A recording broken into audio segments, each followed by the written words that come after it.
भाई।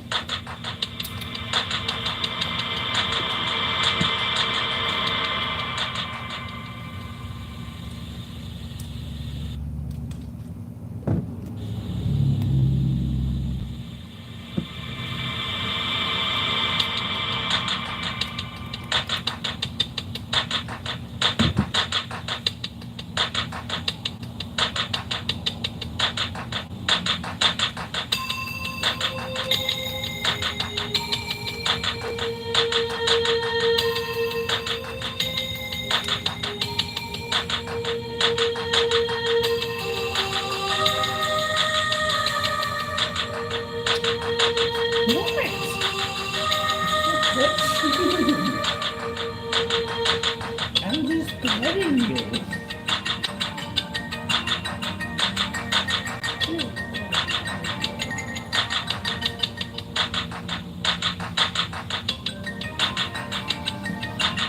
Why you all wet?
Alright, I'll put on this.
Meow.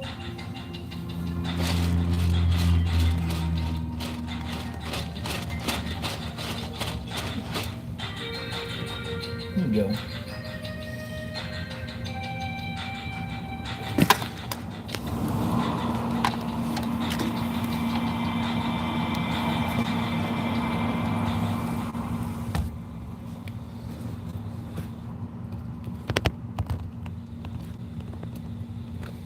Well, hello there!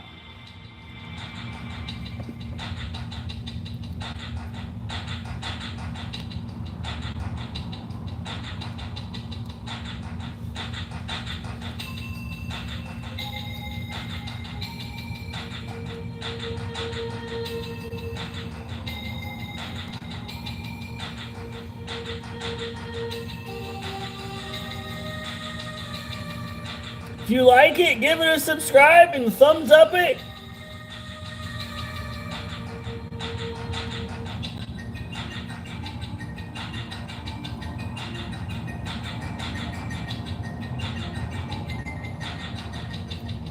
I got cookies, I have Cinnabon icing, I have grape jelly, I've got a banana, got a Cheeto, I've got an animal cracker, I've got some chicken, I've got peanut butter morsels, I've got honey, I've got fruity pebbles, I've got a cricket, I got sunflower seeds, I got a moth, got sugar water, sour cream and onion potato chip, pecans, beef, a little bit of everything.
Part 1. Imperial China. Chapter 1. The Emperor's Grand Plan. On the 2nd of February, 1421, China dwarfed every nation on Earth. On that Chinese New Year's Day, kings and envoys from the length and breadth of Asia, Arabia, Africa, and the Indian Ocean assembled amid the splendors of Beijing to pay homage to the Emperor Zhu, the Son of Heaven. A fleet of Leviathan ships navigating the oceans with pinpoint accuracy had brought the rulers and their envoys to pay tribute to the Emperor and bear witness to the inauguration of his majestic and mysterious walled capital, the Forbidden City. No fewer than 28 heads of state were present, but the Holy Roman Emperor, the Emperor of Byzantium, the Doge of Venice, and the kings of England, France, Castile, and Portugal were not among them. They had not been invited, for such backward states, lacking trade goods or any worthwhile scientific knowledge, ranked low on the Chinese emperor's scale of priorities. Zhu Di was the fourth son of Zhu Yuanzhang, who had risen to become the first Ming emperor despite his lowly birth as the son of a hired laborer from one of the poorest parts of China. In 1352, 8 years before Zhu Di's birth, a terrible flood had struck parts of China. The Yellow River had burst its banks, submerging vast areas of farmland, washing away villages, and leaving famine and disease in its wake. The country was still in the throes of a terrible epidemic. The Mongols had ruled China since its conquest in 1279 by the great Kublai Khan, grandson of the greatest warlord of them all, Genghis Khan. But in 1352, plagued by famine and disease and desperately poor as a result of the depredations of their Mongol overlords, the peasants around Guangzhou on the Pearl River Delta rose in revolt. Zhu Yuanzhang joined the rebels and rapidly emerged as their leader, rallying soldiers and farmers to his cause. During the next 3 years, the revolt spread throughout China. Over decades of peace, the once ferocious Mongol warriors, the scourge of all Asia, had grown idle and complacent. Riven by internal dissension, they proved no match for the army raised by Zhu Di's father. In 1356, his forces captured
In 1356, his forces captured Nanjing and cut off corn supplies to the Mongols' northern capital, dubbed Beijing. Zhu Di was 8 years old when his father's up. Part 6. The Voyage of... Chapter 3. The fleets set sail. Unaware of the upheaval that was about to overtake China, the Great Armada sailed majestically south across the Yellow Sea, beginning a journey that would take them to the ends of the earth. Early on the first morning of the voyage, the 5th of March 1421, the helmsman kept the pole star Polaris dead astern, while the measured the star's altitude with their sextants. After taking their first readings, the navigators held their course due south for exactly 24 hours, then took another measurement of Polaris.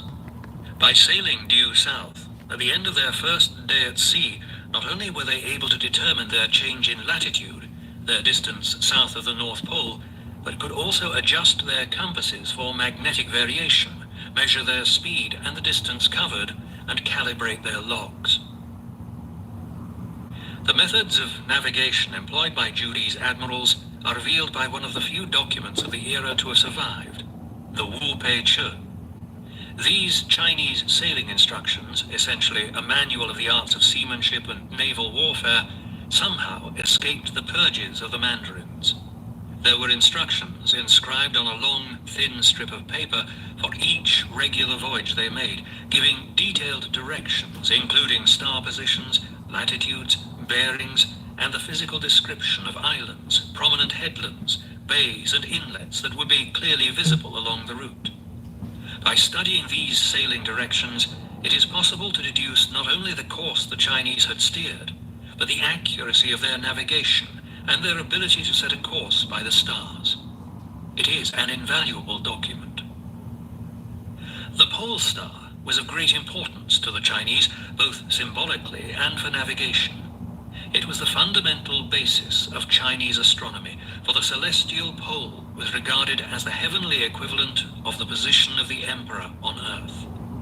As mandarins, courtiers, and servants circled around the emperor, so the other stars rotated around the pole star. As the clothes of the servants and their proximity to the emperor signified their importance, so did the brightness, color, and positioning of the stars that were tied to the pole star. There is high Confucian authority. The master says, "He who exercises government by means of his virtue may be compared to the pole star, which keeps its place while all the stars turn around it." Western methods of astronomy embodied the principles first enunciated by Greek astronomers such as Aristotle and Ptolemy, basing latitude on the equator. In Chinese astronomy, latitude was determined not by the distance north of the equator, but by the distance from the North Pole, which was determined by the altitude of the pole star, Polaris. A bright and easily identifiable star, Polaris sits directly above the North Pole, billions of miles out in space. When viewed from the North Pole, it is directly above the observer at 90 degrees altitude, or 90 degrees latitude. At the equator, it sits on the horizon at 0 altitude, or 0 latitude. Measuring its height above the horizon, altitude, enables the navigator to calculate his latitude.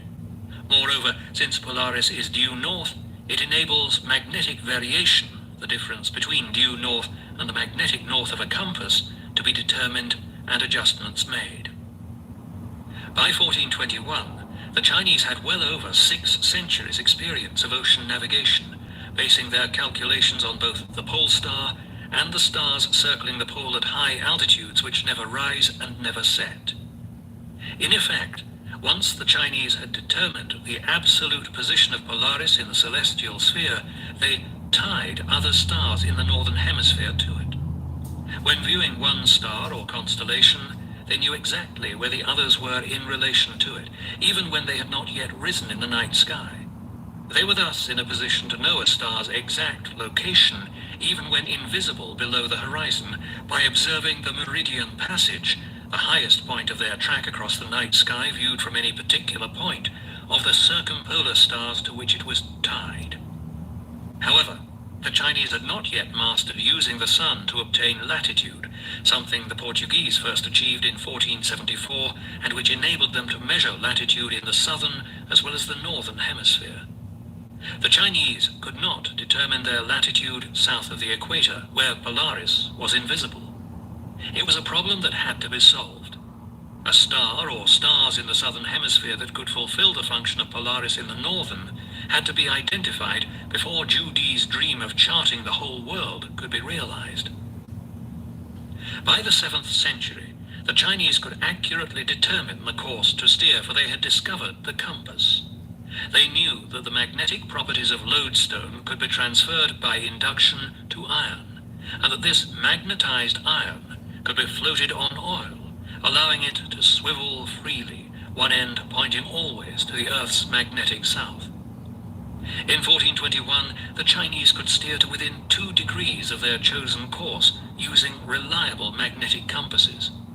They could also measure the distance traveled using hourglasses of sand. A day was divided into 10 parts, each hourglass equaling 2.4 hours, the length of 1 watch for the seaman on duty. The calculation of longitude, however, remained a problem they had not fully resolved at the start of this 6th voyage. Changes in longitude depend on 4 things: the course steered, the speed of the ship, the time that has elapsed, and the distance north or south of the equator. By recording the number of watches, the speed through the water, and the compass course, the navigator could estimate his change in longitude. But there was one great disadvantage to the Chinese method of navigation. If the body of water over which the ship was sailing was itself moving, for example, when a current was moving with or against the ship, the mariner had no way of measuring his change of longitude. This could only be achieved by measuring absolute time, something Europeans were not to achieve for another 3.5 centuries, when John Harrison finally perfected a clock that could keep precise time at sea. At the start of the 6th voyage, this defect caused huge errors in Chinese calculations of longitude. Polaris navigation enabled them to calculate latitude and make landfalls north of the equator with astonishing accuracy. But a method of calculating longitude with anything approaching the same accuracy was not perfected until near the end of their voyages. With centuries of experience in building ships to sail storm-tossed oceans, the Chinese marine engineers had evolved a robust frame built in sections. Each section was contained by watertight bulkheads at either end, resembling the internal partitions of a bamboo, and the watertight sections were bolted together with brass pins weighing several kilograms. 3 layers of hardwood were nailed to a teak frame. Then the planks were caulked, made waterproof with coir, coconut fiber, and sealed with a mixture of boiled tung oil and lime.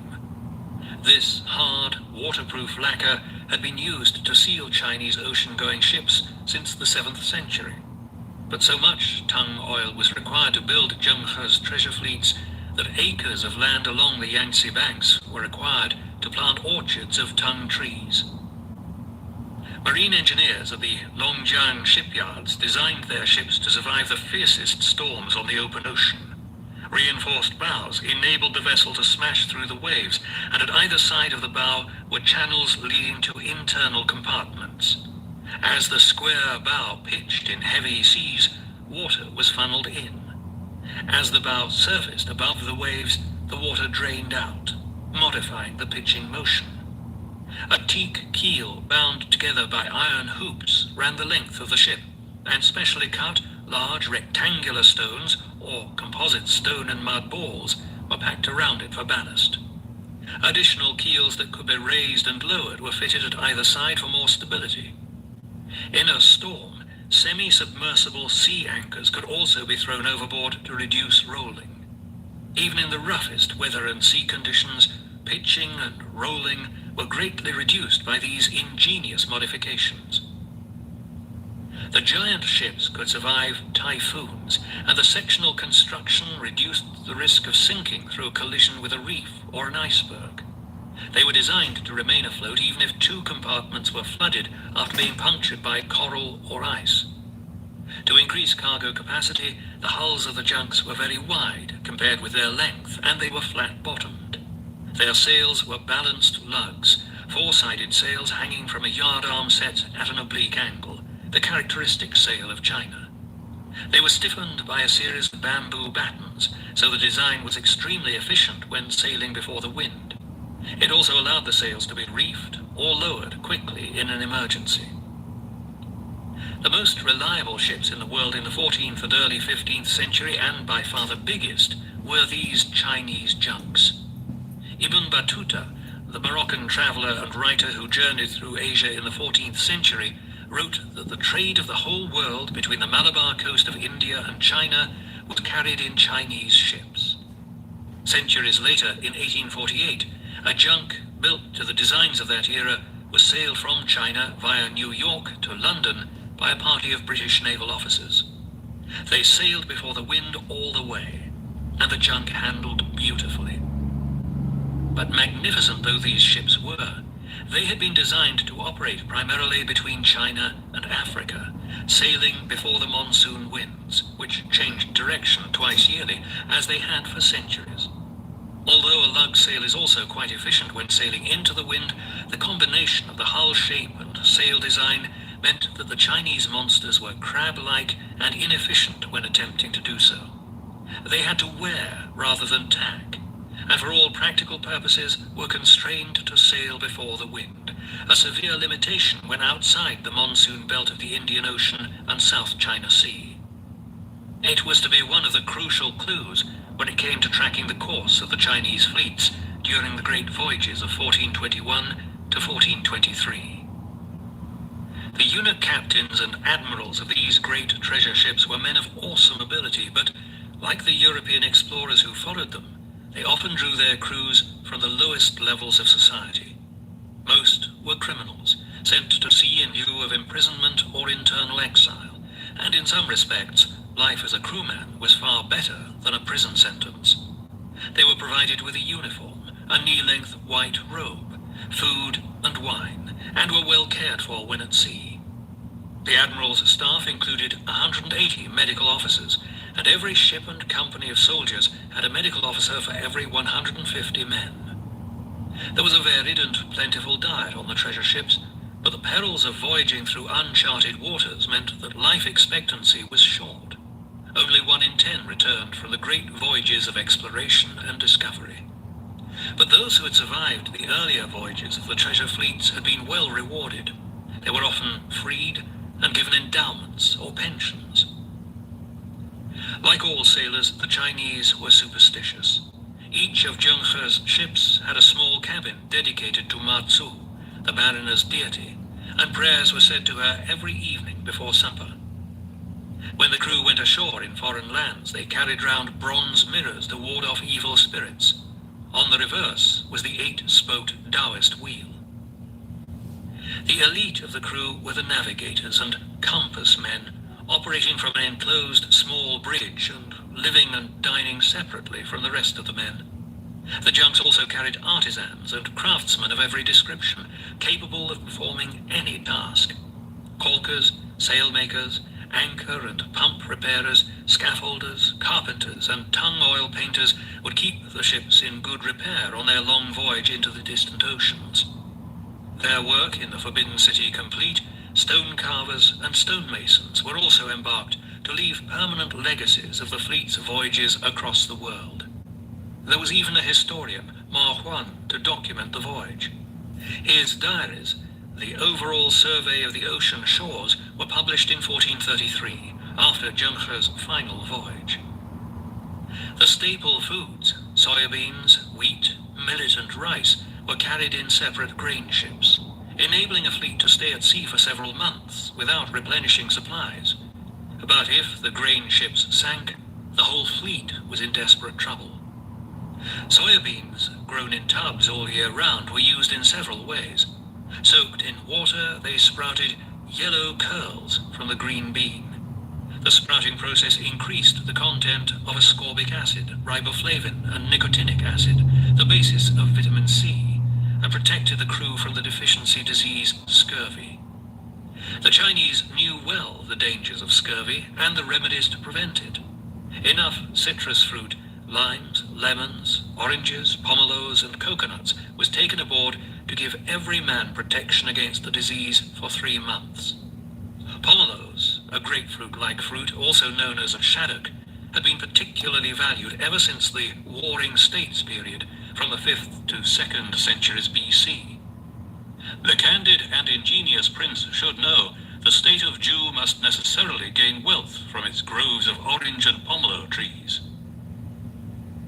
Some of the rice was brown, not polished, and the husks contained vitamin B1. As a result, beriberi, a disease causing degeneration of the nervous system, was rare among the crew. Fresh vegetables mainly comprised cabbages, turnips, and bamboo shoots. When they ran out, the sprouting soya beans were particularly valuable. Soya beans also produced milk.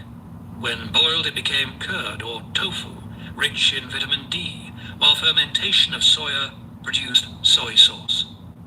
Tofu and vegetables were flavored with a sauce made from fermented fish, soy, dried herbs and spices, or glutamate made by chewing wheat flour. The grains were chewed, spat out into a container, and left to ferment. The method is still used in South America today. Noodles, pasta, and dumplings were also made from wheat flour. Sugarcane was used to sweeten dried fruit, and was also chewed raw by the crew. Fruits and vegetables were preserved in ingenious ways. Fruit was dried or caramelized. Pears, bamboo shoots, and grapes were buried in sand, and vegetables were salted, pickled, and marinated in vinegar and sugar. Meat was limited, for the most part comprising Chinese pigs, dogs bred for the purpose, and frogs kept in tubs. Chickens were kept for divination and were never eaten on board, but fresh, salted, dried, and fermented fish were plentiful. They were caught by the trained otters, working in pairs to herd shoals into the nets, and by an array of hooks and nets. The crew drank green oolong and red tea, carried in both leaf and cake form, and rice wine, jiu, was hugely popular. In the 6th month, August, we gather wild plums and berries. In the 7th, we boil marrows and beans. In the 8th, we dry the dates. In the 10th, we take the rice to make with it the spring wine, so that we may be granted long life. Wine was also distilled into liqueurs, brandy, and vinegar. The junks required huge quantities of fresh water for crew and horses and replenished their tanks whenever an opportunity arose, but they also knew how to distill it from seawater, using paraffin wax or seal blubber for fuel. Their capacity to desalinate seawater and the fresh vegetables they carried gave them the ability to cross the broadest oceans. The overall diet was infinitely more varied and nutritious than that provided for Magellan the best part of a century later. We ate only old biscuits turned to powder, all full of worms and stinking of the urine the rats had made on it. On the junks, rats were hunted by the sailors' little ship dogs. Arsenic was used to kill bugs and insects and to promote the growth of plants. The concubines for the treasure fleets were recruited from the floating brothels of Canton. They belonged to an ethnic group called the Tanka, descendants of people who had emigrated from the remote interior of China to the coast to engage in pearl fishing. They spoke a peculiar dialect and differed from Chinese women by refusing to have their feet bound. They were prohibited from going ashore at any ports of call and from marrying Chinese men. They attended the sumptuous banquets aboard the treasure ships and were taught how to hold their drink. They consumed huge amounts. They were well educated and, as well as satisfying the sexual demands of the ambassadors and envoys, were expected to play cards and chess, to act in plays, and to sing and dance. Most of them were Buddhists, a creed they adopted because of its teaching of universal love, compassion, and equality of all beings, man and woman, emperor or prostitute. Concubines were not viewed with contempt because of their profession. They were regarded as a long-established, legitimate, and necessary part of society. Indeed, sex was viewed as a sanctified act. Of all the 10,000 things created by heaven, man is the most precious. Of all things that make man prosper, none can be compared to sexual intercourse. It is modeled after heaven. All men were free to have concubines, and class or fortune mean nothing in the selection, as the only standard of preference is physical beauty. The Chinese invariably invited rulers back to Beijing, and foreign envoys could dwell in heaven from the time they left their home country until they returned, often a year or more later. Little wonder that they accepted invitations to Beijing with such alacrity. Sex aids and aphrodisiacs were available to concubines and their guests. The most popular aphrodisiac was a pair of red lizards caught while copulating, and drowned alive in a jar of wine. The wine was left for a year before being sold. There were also the genitals of a lewd animal, the beaver, with a drug so obtained to anoint the penis. And bald chicken potion was very popular. The name derived from a prefect of Shu who started drinking the elixir when he was 70. His wife was so exhausted by his subsequent virility that she could neither sit nor lie down, and insisted that her husband throw the potion away. A cockerel then ate it, jumped on a hen, and continued copulating several days without interruption, pecking the hen's head until it was completely bald. The classic concubine's bed was decorated with symbolic fruit. Bedspreads were embroidered with patterns of blossoming plum branches. The plum denoted sexual pleasure and fulfillment. The peach represented women's genitalia, and pomegranates represented the vulva. When envoys boarded treasure ships, they frequently gave pomegranates as gifts. By day, concubines wore pantaloons, wide trousers. They usually made love wearing the morchon, a red brassiere, and silk stockings. Envoys and concubines were expected to wash their private parts before and after intercourse. A male contraceptive, a condom called yin-ja, was available, and agar-agar jelly acted as a lubricant and mild disinfectant. Venereal disease in the era of the treasure ships was rare, though it was to spread like wildfire in the late Ming period. For the courtesan, the voyages offered an opportunity to attain the ultimate aim, to be freed to join a man who loved her. An envoy would request that a particular favored concubine be disembarked with him at his home port, and she would remain with him as the fleet sailed on. Aboard, she was respected and protected. If she failed to attain her dream and became too old to attract men, she was given the job of instructing the younger women in dancing and singing. By the time the foreign envoys left the treasure ships, some of the courtesans would undoubtedly have been pregnant. What happened to their children will become an interesting part of our story as more and more DNA analysis results come in. The concubines also assumed other duties: cooking, weaving and sewing silk, making hemp ropes, and looking after the tubs of beans and coops of chickens. The eunuchs clearly had no use for the concubines, and crewmen would have been executed for even approaching their quarters. As the Armada continued south on the first stage of the Great Voyage, the power to drive its huge ships was provided by the massive energy of the monsoon winds. Monsoons had always determined sailing patterns from China through the Indian Ocean to India and Africa. Ports such as Malacca, modern Malacca in Malaysia, developed where goods could be stored between the monsoons, the southwest in July and the northeast starting in January. Chinese ships took advantage of the northeast monsoon to sail before the wind to India, returning home on the next monsoon. The southwest monsoon reaches India in July, several weeks before it breaks over the coast of China. Ships from India sailing before the northeast monsoon winds arrived in Malacca before the junks from China had even set sail, and had unloaded and sailed for home by the time the junks arrived in Malacca. According to Ma Huan, Zheng He's fleet arrived in Malacca 6 weeks after leaving Beijing. First established by the Chinese as a port where spices from the Moluccas, the Spice Islands, the modern Maluku Islands of Indonesia, could be collected, Malacca soon expanded into a distribution center for Chinese porcelain and Indian textiles, and grew to become one of the principal hubs of Indian Ocean trade. Halfway between India and China, and 120 miles up the west coast of Malaysia from modern Singapore, Malacca lies on a strait through which sailing vessels must pass, and has a sheltered location protected from storms by a ring of islands. There were rich tin mines in the surrounding area, a freshwater river bisected the town, and the abundant water and teak from the surrounding forests made Malacca an ideal port. The trade in spices remained of paramount importance, offering merchants and traders the chance to amass vast fortunes. The attempt to exploit and control this vastly lucrative spice trade was later to be one of the principal engines driving the European voyages of discovery. The Chinese set up a series of trading ports such as Malacca and Calicut on the southwest coast of India, throughout Southeast Asia and around the Indian Ocean.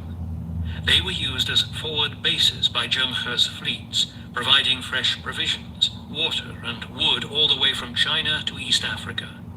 They were an essential prerequisite for Zhu Di's plan to bring the entire world into China's tribute system.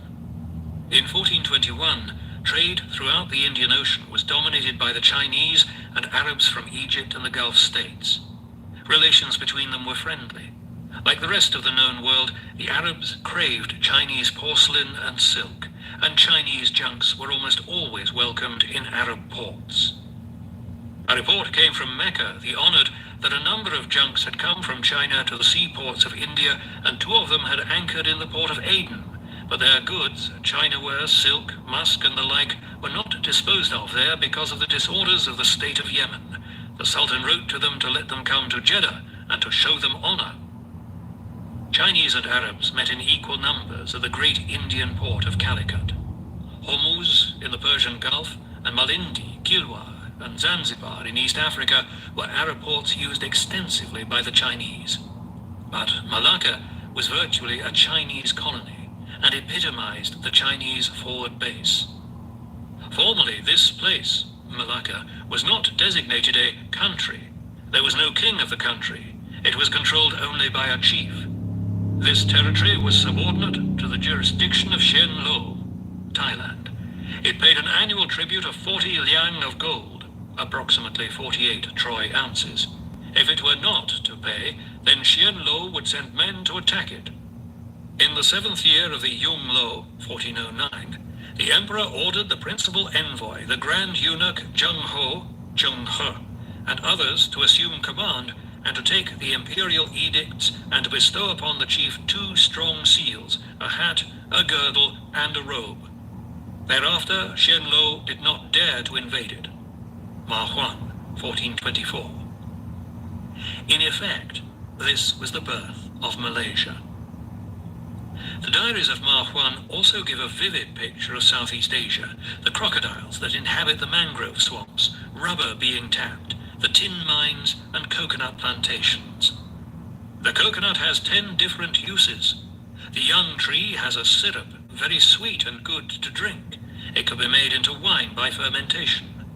The old coconut has flesh, from which they express oil and make sugar, and make a foodstuff for eating. From the fiber which envelops the outside, they make ropes for shipbuilding. The shell of the coconut makes bowls and cups. It is also good for burning to ash for the delicate operation of inlaying gold or silver. The trees are good for building houses, and the leaves are good for roofing houses. Ma Huan also described the procedures followed by the Chinese fleets when in port. When Malacca is visited by Chinese merchant vessels, the inhabitants erect a barrier for the collection of duties. There are 4 gates in the city wall, each furnished with watch and drum towers. At night, men with handbells patrol the precincts. Inside the walls, a second small enclosure of palisades has been built where godowns, warehouses, have been constructed for the storage of specie and provisions. When the government ships, Zheng He's fleet, were returning homewards, they visited this place in order both to repair their vessels and to load local products. Here they waited for a favorable wind from the south, and in the middle of the 5th month, June, they put to sea on their return voyage. As well as trade, the Chinese were also greatly intrigued by the erotic Thai and Malaccan women. The mental capacity of the wives far exceeds that of their husbands. Should it happen that one of their wives is on terms of great intimacy with one of our countrymen, and allows him to feast and carouse with her, her husband looks calmly on and is not angry, but simply remarks, "My wife is beautiful, and the Chinaman is delighted with her." Malaccan men went to considerable lengths to give pleasure to their women. Chinese-made tin or hollow gold beads assisted them, a custom still practiced in some parts of Southeast Asia today. When a man has attained his 20th year, they take the skin which surrounds the penis, membrum virile, and with a fine knife shaped like an onion, they open it up and insert a dozen tin beads inside the skin. The beads look like a cluster of grapes. The king and the great chiefs, or the rich people, use hollow beads of gold in which is placed a grain of sand. After these have been inserted, when they walk, there is a tinkling sound which is considered beautiful. Men who have no beads inserted in the manner described are people of the lower class. All manner of peoples visited Malacca. Thais, Bengalis, Gujaratis, Parsis, Arabs, and many others conversed in 84 languages, and all returned home with Chinese goods. Boats that brought spices from the spice islands of Ternate and Tidore in the Moluccas returned with Chinese porcelain. Arab dhows sailed northwest for India, the Gulf, Egypt, and Venice, laden with silk, supplemented with batiks and tin from Malacca and Java.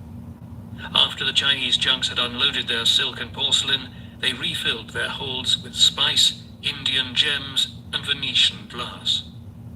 The Chinese go about the country scales in hand, buying up all the pepper they find, and after weighing a small amount so that they can judge approximately the quantity, they offer the payment for it in a lump sum, depending on the need for money of those who are selling it. And in this way they amass such a quantity, they can fill the ships from China when they arrive, selling 50,000 caixas, a Portuguese trading currency, worth, which has cost them no more than 12,000. Throughout the archipelago and the whole of Southeast Asia, trade was focused on Malacca and dominated by the Chinese. China consumed 100 times more spice than distant Europe, and the Chinese merchants not only controlled commodity and currency markets, but property prices too, even amusement and gambling. For 10 months on end, there was a Chinese fair where merchants gambled. As their merchandise is sold, they occupy less room and rent fewer houses. As sales fall, the gaming increases. Malacca was used as a forward base on each of Admiral Zheng He's voyages, and the importance he attached to the port is demonstrated by the temple he established there. It still stands in the road that bears his name, a few yards east of the Malacca River. According to legend, his flagship was once holed on a reef, but its triple hull and watertight compartments enabled him to reach Malacca without sinking. Zheng He's expeditions had become progressively more adventurous. His first, between 1405 and 1407, had sailed in 62 treasure ships manned by 27,800 men.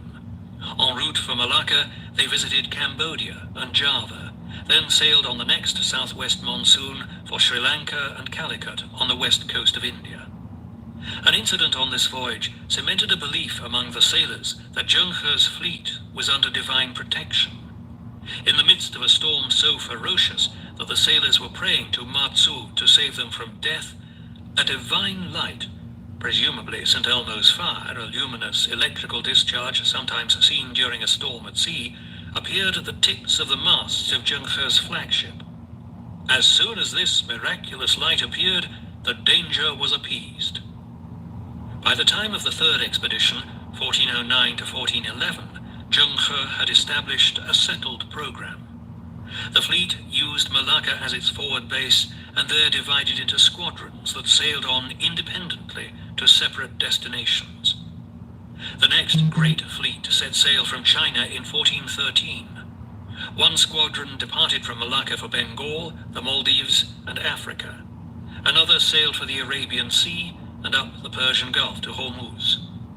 The fleets of the following expedition, 1417 to 1419, visited every major trading port in Africa, Arabia, India, and Asia, and then brought back the rulers and ambassadors traveling to Beijing for the inauguration of the Forbidden City. They were to spend almost 2 years enjoying the lavish hospitality of the emperor before the inauguration of his capital. Now, another fleet, led by Admiral Yang Qing, had been sent on ahead of the main armada. After returning rulers and ambassadors to the Gulf states, his daunting task was to solve the problem of determining longitude. The rest of Zheng He's armada was embarked on the greatest voyage of them all. After provisioning in Malacca, they sailed northwards for 5 days before anchoring off Samudera, modern Sumatra, at the entrance to the Indian Ocean. There the admiral divided his armada into 4 fleets. Each carried an army equipped with gunpowder weapons. 3 of these great fleets were placed under the command of Grand Eunuch Hung Bao, Eunuch Zhou Man, and Admiral Zhou Wen. The 4th, by far the smallest fleet, remained under Zheng He's direct command. He was the emperor's right-hand man and could not be spared for the entire duration of the voyage. He would return envoys to Southeast Asia and then sail for home, arriving in November 1421. We know from an account by the widely travelled Portuguese poet Camões, 1524 to 1580, that by the time the Chinese fleets reached Calicut, so many foreign merchant ships had joined the convoy that it comprised over 800 sail. Assuming that Zheng He would have taken only a handful of ships with him for a brief and relatively easy passage home, it is safe to estimate that each of the remaining Chinese fleets numbered nearly 200 ships, the largest armada the world had ever known. Zheng He delegated powers of life and death to his admirals, and command was further delegated within each fleet. 2 brigadiers and 93 captains commanded regiments, and 104 lieutenants and 103 sub-lieutenants reported to them. The first task of the fleets was to return the rulers, ambassadors and envoys to their home ports in India, Arabia and East Africa. They were then to rendezvous off the southern coast of Africa and set sail into uncharted waters to fulfill Zhu Di's vision. They knew exactly what was expected of them. They would proceed all the way to the end of the earth to collect tribute from the barbarians beyond the seas, or they would die in the attempt. Part 2. The Guiding Stars. Chapter 4. Rounding the Cape. In order to trace the story to this point, I had to learn the history of medieval China almost from scratch.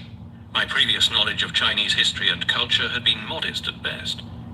However, as I began to trace the voyages of the great treasure fleets in the missing years from 1421 to 1423, I was entering familiar territory, making use of knowledge and skills I had acquired over many years' experience as a navigator and commanding officer on the high seas. During that 6th voyage, the fleets of Hung Bao, Zhou Man, Zhou Wen, and Yang Qing sailed the oceans for as many as 5 years.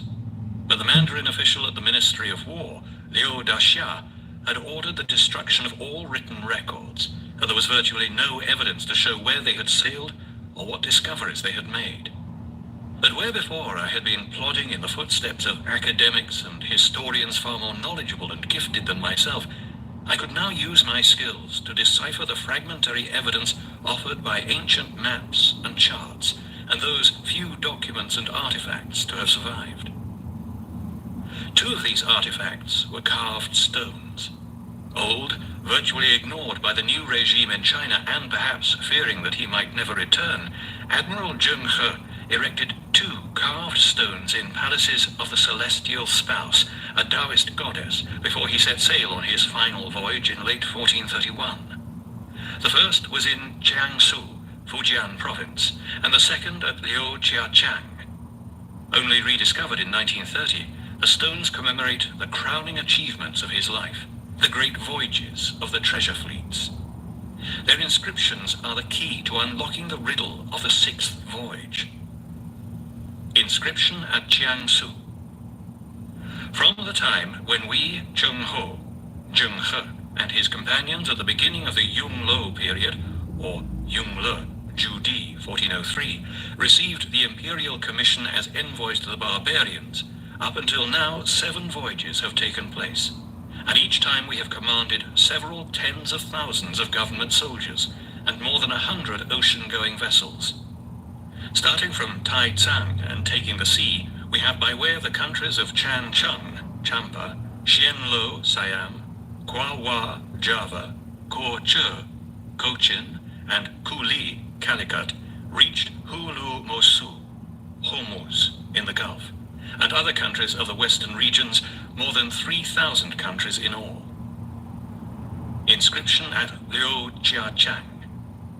We have traversed more than 100,000 li of immense water spaces and have beheld in the ocean huge waves like mountains rising sky high, tsunami, and we have set eyes on barbarian regions far away, hidden in a blue transparency of light vapors, while our sails, loftily unfurled like clouds, day and night continued their course, rapid like that of a star traversing those savage waves. The original English translation of Zheng He's Jiangsu inscription had been made by that great scholar of medieval China, J.J.L. Duivendag, in the 1930s. In his article, The True Dates of the Chinese Maritime Expeditions in the Early 15th Century, the translation of a key phrase in the inscription was given as 3,000 countries. He and later scholars thought that such a claim was so wildly implausible that the stonemason who carved the inscription must have made a mistake. On these grounds, the translation was amended to read 30 countries. This was then repeated by subsequent writers and historians, and it was only when I consulted Duivendag's text that I realized the original translation could have been correct. There was no logical reason why the mason who carved the inscription should have made such a gross error. But could such an extraordinary claim really be true? Had Zheng He's fleets reached 3,000 countries? If so, the history of the exploration of the globe would have to be rewritten. In attempting to reconstruct the voyages the fleets had made, I first had to put myself into the shoes of the Chinese admirals. There was no better way of doing that than by sailing in their wake, as I had done as a young officer in the British Royal Navy aboard HMS Newfoundland. Our captain was a very brave and distinguished submariner, now Vice Admiral Sir Arthur Heslett, KBE, CB, DSO and Bar DSC. Newfoundland left Singapore in February 1959, passed through the Malacca Straits into the Indian Ocean, and then turned westwards for Africa. We visited the Seychelles in the Indian Ocean before continuing west, making landfall on the East African coast of Mombasa. From there we went on to call at Zanzibar and Dar es Salaam before arriving at Lorenzo Marquez. We then sailed on down the east coast of Africa, visiting East London and Port Elizabeth before rounding the Cape, calling in at Cape Town and sailing up the west coast round the bulge of Africa to Sierra Leone, through the Cape Verde Islands and back home to England. That journey gave me an invaluable insight into the winds, currents, and navigational problems the Chinese admirals had encountered. Without that experience, I could never have followed the elusive trail of evidence across the globe that revealed the incredible journeys made by the great Chinese treasure fleets. If I was able to state with confidence the course a Chinese fleet had taken, it was because the surviving maps and charts and my own knowledge of the winds, currents, and sea conditions they faced told me the route as surely as if there had been a written record of it. After parting company with Zheng He, the three Chinese fleets sailed for Calicut, the capital of Kerala in southern India, and by far the most important port in the Indian Ocean. The Chinese had been trading with Calicut since the Tang dynasty, AD 618 to 907. It was not only an important Chinese forward base, but a great trading port, holding a huge stockpile of Indian cotton and textiles, calico, and the foremost center for the trade in pepper. Its rulers, the Zamorin's, Hindu kings, had built up an extensive network of trading relations throughout the Indian Ocean, East Africa, and Southeast Asia. Nearly all the celebrated travelers and explorers of the Middle Ages, such as Marco Polo, 1254 to 1324, Ibn Battuta, 1304 to 1368, and Abdul Razak, active 1349 to 1387, traveled to Calicut. In Ju Di's reign, the Chinese explicitly recognized Calicut, which they called Ku Li, as the leading emporium of the Indian Ocean, describing it as the most important harbor in the Western Ocean, and the meeting port of all foreign merchants. Chinese sailing directions for the Indian Ocean specified distances to and from Calicut and gave courses to steer between Calicut, Malacca, northern India, the Gulf, and Africa. For their part, Calicut's rulers venerated China. Between 1405 and 1419, They sent a series of diplomatic missions to Nanjing and Beijing, and a delegation attended the inauguration of the Forbidden City and presented Zhu Di with valuable horses. The official historian Ma Huan described the Chinese voyage from China via Malacca to Calicut in great detail. No fewer than 9 pages of his account were devoted to the city. He gave an enthralling account of life in a medieval Indian city through Chinese eyes, noting the religious practices of the Zamorin king in contrast to those of his Muslim subjects, and bringing to life the habits of the people, their festivals, music and dancing, clothing and food. The king of the country and the people of the country all refrain from eating the flesh of the ox. The great chiefs are Muslim people. They all refrain from eating the flesh of the pig. Ma Huan went on to describe local crime and punishment, in particular how the guilt or innocence of a person was determined in a trial by ordeal, in which the accused's fingers were held in boiling ghee or clarified butter before being wrapped in cotton. He also detailed the way in which goods from the treasure fleets were sold, and the form of contract used. If a treasure ship goes there, it is left entirely to the 2 men to superintend the buying and selling. The king sends a chief and a JT, a port customs official, to examine the account books in the official bureau.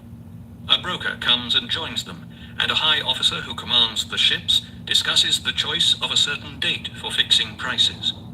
When the day arrives, they first of all take the silk embroideries and the open work silks. When the price has been fixed, they write out an agreement. The chief and the JT, with His Excellency the eunuch, all join hands together, and the broker then says, "In such and such a moon on such and such a day, we have all joined hands and sealed our agreement with a hand clasp. Whether the price be dear or cheap, we will never repudiate or change it." By an extraordinary coincidence, at the very time the treasure fleets were in the city in 1421, a young Venetian, Niccolò da Conti, circa 1395 to 1469, also arrived. A well-connected trader, da Conti had left Venice in 1414 for Alexandria. The Islamic rulers in Egypt, the Mamluk sultans from the steppes of Asia, did not then permit Christians to travel south of Cairo, for they were determined that the Indian Ocean should remain an Islamic lake. While in Egypt, da Conti had learned Arabic, married a Muslim woman, and converted to Islam.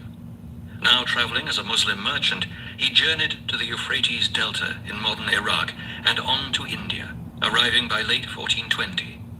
He made for Calicut, because at the time it was a center for Nestorian Christians, a cult of followers of St. Thomas, also known as the Holy Apostolic Catholic Assyrian Church of the East, that had thrived in Syria in the 6th century and still exists in parts of Western Asia, who were allowed to worship there by the tolerant Zamorins. Years later, as penance for da Conti's renunciation of Christianity, Pope Eugenius IV made him relate the story of his journals to the papal secretary, Poggio Bracciolini, who had them published. Da Conti described Calicut as 8 miles in circumference, a noble emporium for all India, abounding in pepper, lac, a kind of insect gum used in making lacquer, and ginger. There can be no doubt that da Conti was in Calicut when the Chinese fleets passed through, nor that he had at the very least boarded a junk, for he later described them in conversation with his friend, the Castilian Pedro Tafur. Ships, junks, like great houses, and not fashioned at all like ours. They have 10 or 12 sails, and great cisterns of water within. The lower part is constructed with triple planks. But some ships are built in compartments, so that should one part be shattered, the other part remaining entire, they may accomplish the voyage. The description could only refer to warships of Zheng He's fleet. Chinese merchantmen did not have that type of construction, or that number of sails. I felt certain that da Conti also met Ma Huan in Calicut, for he described scenes almost identical to those Ma Huan recounted, as I discovered when comparing their 2 accounts. It was as if 2 different witnesses were describing the same things: the land surrounding Calicut, the trial by ordeal, capons and partridges kept in coops, the price and quality of ginger and pepper. Only in writing about sex did their emphases differ. Da Conti described how women's orgasms were heightened by the beads inserted in boys' penises, The more fastidious Ma Huan mentioned only the tinkling noise the beads made. Having travelled through India and the Far East on many occasions over several decades, I can vouchsafe for the accuracy of Da Conte's descriptions. Durians, a luscious but curious fruit, smelling of cheese in Malaysia, the musk of civet cats on the Malabar coast, the sweet smell of the scent used by Goanese women. He describes African ostriches and hippopotami, the rubies of Sri Lanka, Hindu women practicing sati, self-immolation on their husband's funeral pyres, vegetarian Brahmins, the priestly caste of Hindu India, the dusty smell of cinnamon. Da Conte's descriptions of his subsequent travels in Chinese junks were to prove a vital link in solving the riddle of where the Chinese fleets had gone in the lost years. For, as Ma Huan's account makes clear, with his role as official chronicler apparently over, he left the treasure fleets at Calicut. His departure meant that one useful source of information had dried up, and I had to look for other sources to replace him. The importance of Da Conte to the story of the Chinese voyages became increasingly clear. Someone must have brought back copies of maps showing the discoveries made by the Chinese fleets. For how else could this information have reached Europe and become incorporated in the charts that were later to guide the Portuguese explorers? If it turned out that Da Conte had also conversed with the Chinese on their return journey, he would be a prime candidate. Those charts were now proving equally vital to me as I endeavored to trace the routes the Chinese fleets had followed. The first task of the Chinese admirals after leaving Calicut was to return ambassadors to the coastal states of East Africa. Their passage plan was marked on a Chinese Mao Quan chart compiled after the sixth voyage. The Mao Quan forms part of the much larger Wu Pei Che. That part of the Mao Quan that has survived, no one knows how large it originally was, is in strip form, 21 feet long, and plastered with hundreds of names of ports and prominent coastal features, and the courses to steer and distances between them. It is believed to have been compiled in about 1422 from a mass of information brought back by Zheng He's fleet or collected for their use.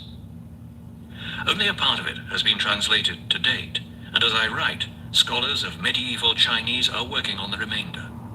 The translations of the Mao Quan and the Wu Pei Che and other documents of the period will almost certainly produce further evidence of the great Chinese voyages. The quest to find further records was formally inaugurated at a conference in Nanjing on the 18th of October 2002. The treasure fleets sailed from Calicut on the tail end of the northeast monsoon into the Indian Ocean, altering course to the southwest to make landings in Africa to return the ambassadors to their home ports. The route we followed over half a millennium later in HMS Newfoundland. It would have been uneconomical for all the fleets to have gone to each African state, so they would almost certainly have divided, with one returning ambassadors to Mogadishu in modern Somalia in the north, another to Zanzibar in the middle of the east coast, and a third to Kilwa in modern Tanzania, further south. After all the ambassadors had been returned to their home countries, the Mao Quan indicates that the fleets rendezvoused off Sofala, near Maputo in modern Mozambique. Finding the rendezvous must have posed a major problem, for during a voyage from India to southern Africa, Polaris, the Chinese guiding star, would have sunk closer and closer to the horizon and become invisible at 3 degrees 40 minutes north of Mogadishu in Somalia. Until they found another guiding star in the southern hemisphere to fulfill the same purpose as Polaris in the north, they were sailing into the unknown. They could use the Southern Cross for direction, for they knew that its leading stars, Crucis Alpha and Crucis Gamma, pointed to the South Pole. But as yet, they had no star they could use to determine latitude. To locate one, they would have to sail far into the icy waters of the deep south. This was to be one of the most important aims of the expedition. Allowing for sailing 100 nautical miles, 115 statute miles in a day, the average speed recorded in the surviving records of Chinese voyages in the Indian Ocean, and for remaining a maximum of 1 week in each port to re-provision, it usually took 2 to 4 days, all 3 fleets had probably completed the return of the envoys and ambassadors to their home ports by July 1421. By the time they had arrived at the rendezvous off Sofala, the admirals had already sailed some 10,000 miles since leaving China 4 months earlier. Some would not return for 5 years, but they did leave signposts of where they had sailed. The Chinese were rightly proud of their great voyages, and whenever they landed, they usually carved stones in commemoration, like those erected by Zheng He in China. There are other similar stones near Cochin and Calicut in India, and near Galle in Sri Lanka. Some of the masons and stone carvers who had worked on the Forbidden City had been brought with the fleets for precisely this purpose. The discovery of such stones was to prove one of the crucial links in the chain of evidence I was assembling. From the inscriptions on the carved stone erected by Zheng He in the palace of the Celestial Spouse at Liu Chiachang, I knew they had sailed 40,000 miles on their 6th voyage, almost twice around the globe. The Wu Pei Che and the Mao Quan covered only the Chinese routes across the Indian and Southern Oceans. Without Chinese records to help me, how could I find out how far they had sailed, what new oceans they had traversed, and what new lands they had discovered? My first recourse was to turn to the other great seafarers of the 15th century, the Arabs. My initial instinct has always been to look first for evidence in maps.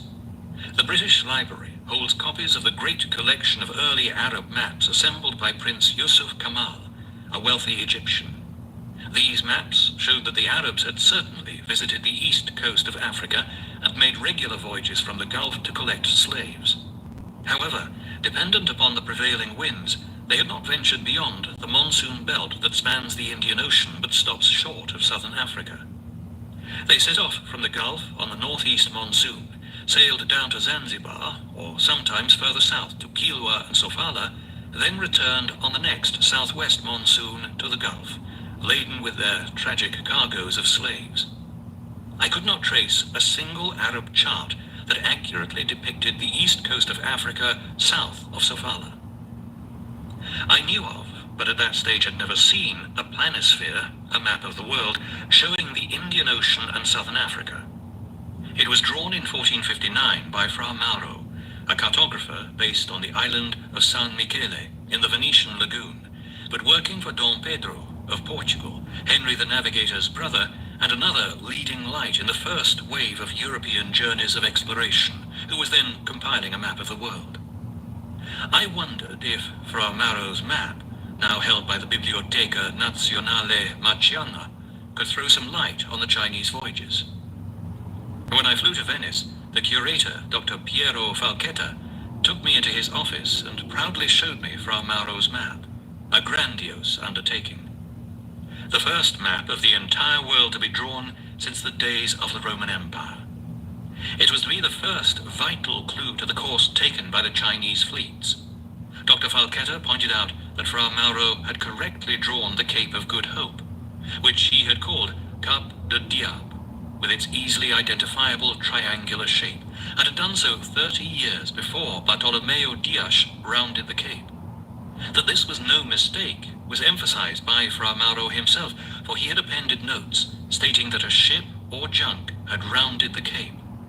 Around the year 1420, a ship or junk coming from India on a non-stop crossing of the Indian Ocean past the Isles of Men and Women was driven beyond Cap de Diable, Cape of Good Hope, and through the Isole Verde and obscured islands, or darkness, towards the west and southwest for 40 days, found nothing but sea and sky.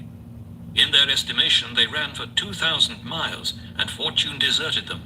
They made their return to the said Cap de Diable in 70 days. Near the note, Fra Mauro had drawn a picture of a Chinese junk. It had the highly unusual, broad, square bow like a modern tank landing craft, typical of Zheng He's junks, and was shown much bigger than his depiction of European caravels. Another inscription, placed in the middle of the Indian Ocean, read, "The ships or junks that navigate these seas carry 4 masts or more, some of which can be raised or lowered, and have 40 to 60 cabins for the merchants." A further note described the huge eggs the crew found when replenishing at Cap de Diable, and the giant size of the birds that laid them. That description could only have applied to ostriches.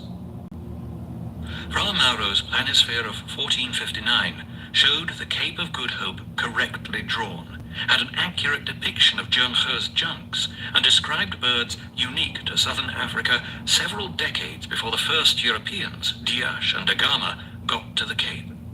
The immediate and obvious question was, how did Fra Mauro get his information? How did he know the shape of a junk, and that the Cape was triangular? I found a partial answer in another 15th century document describing the Portuguese conquest of Guinea. Fra Mauro has himself spoken with a trustworthy person who said that he had sailed from India past Sofala to Garbine, a place located in the middle of the west coast of Africa. There was no other clue to help identify the location of Garbine. The name does not correspond to that of any modern place. It is a bastardized version of the Arabic Algarve, meaning a place in the west.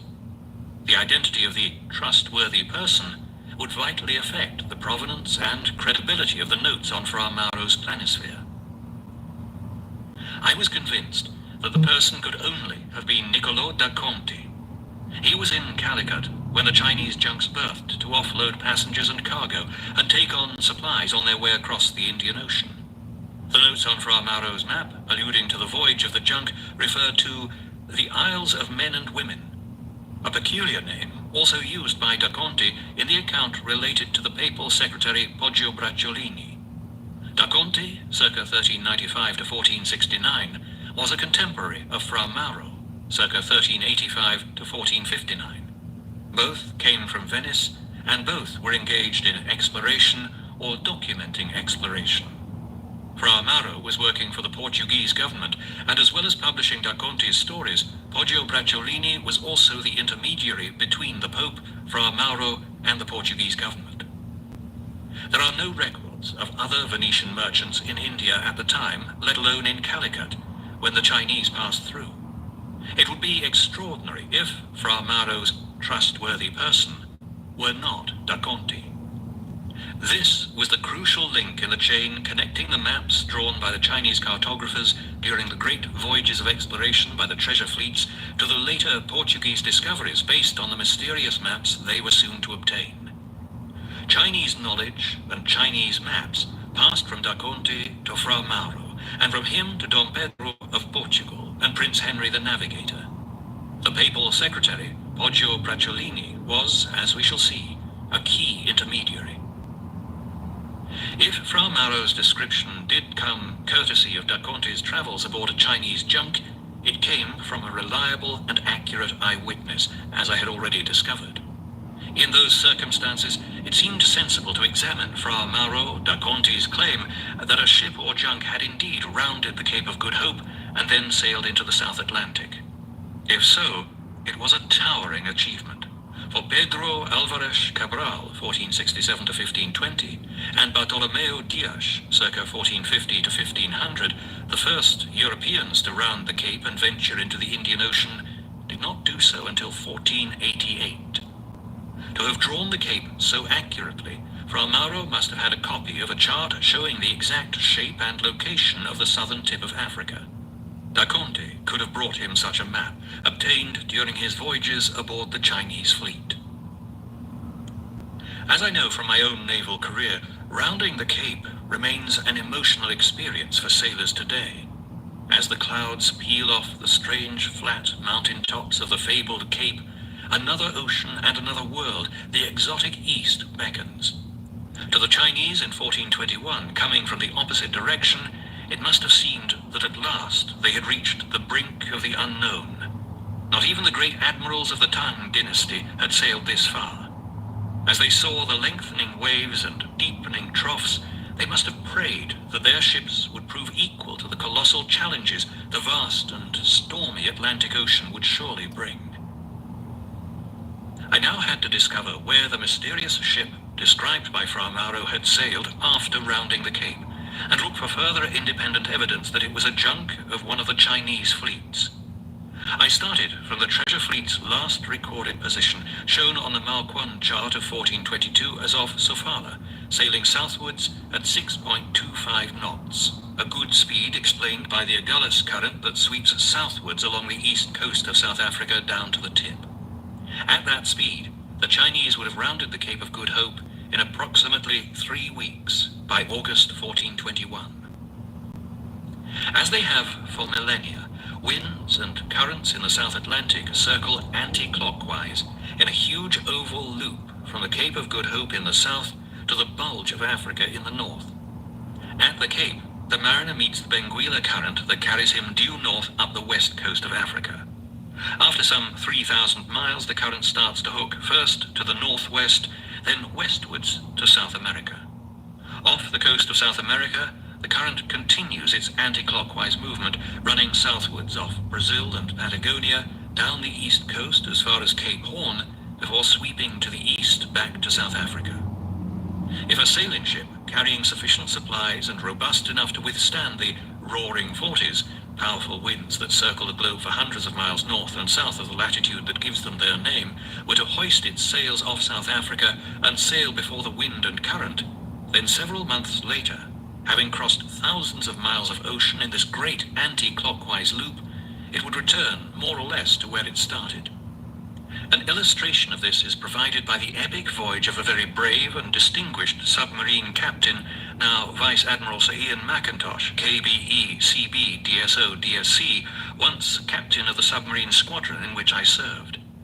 He wrote to me, "In March 1941, I was a sub-lieutenant in a merchant ship taking passage to Alexandria.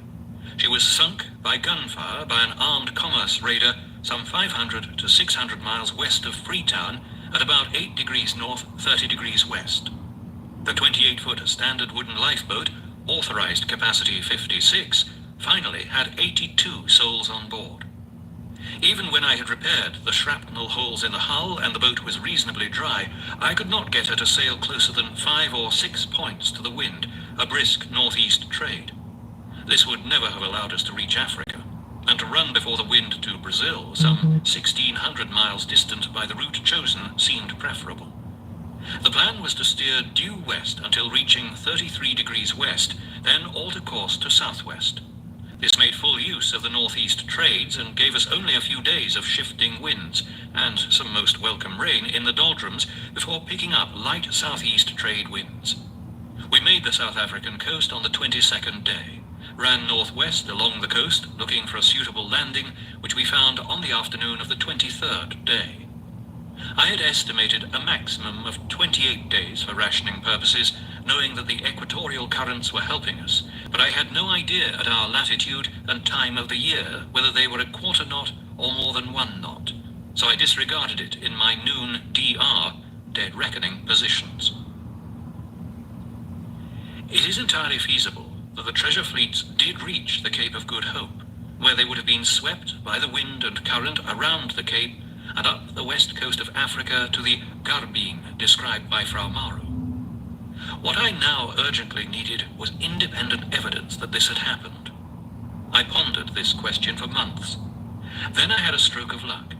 John E. Wills Jr., professor of history at the University of Southern California, Joseph McDermott, professor of Chinese at Cambridge University, England, suggested to me that although the charts and records of the treasure fleets in China had been destroyed, there might be copies in Japan, for Japanese scholars were particularly interested in the early Ming era. Subsequent research revealed that Ryukoku University in Kyoto held a copy of a Chinese-Korean chart known colloquially as the Kangnido. The Korean ambassador had presented Ju Di with this extraordinary world map in 1403, after his inauguration as emperor. The original map, however, has been lost, and the Ryukoku version of the Kangnido was extensively modified after 1420.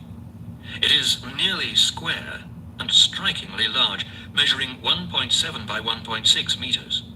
Painted on silk, it remains in excellent condition, its colors little faded by the passing centuries. It is nicely organized and well worth admiration. One can indeed know the world without going out of the door. The Kangnido gave a grandiose panoramic view of the world as seen in the early 15th century, and was compiled from many different sources. Names for Europe were in Persian Arabic, Central Asia came from the Mongols, China and Southeast Asia from old Chinese maps.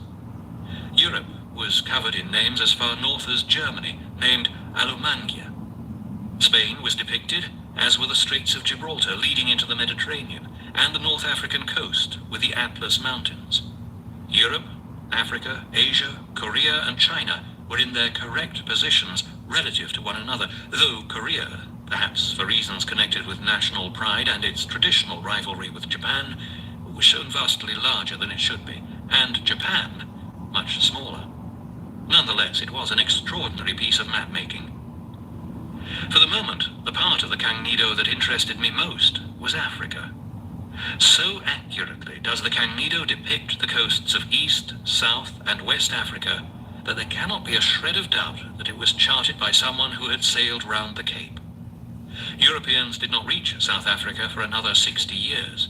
Arab navigators on the west coast never sailed south of Agadir in modern Morocco, 8,000 kilometers away, and the Mongols never reached Africa at all.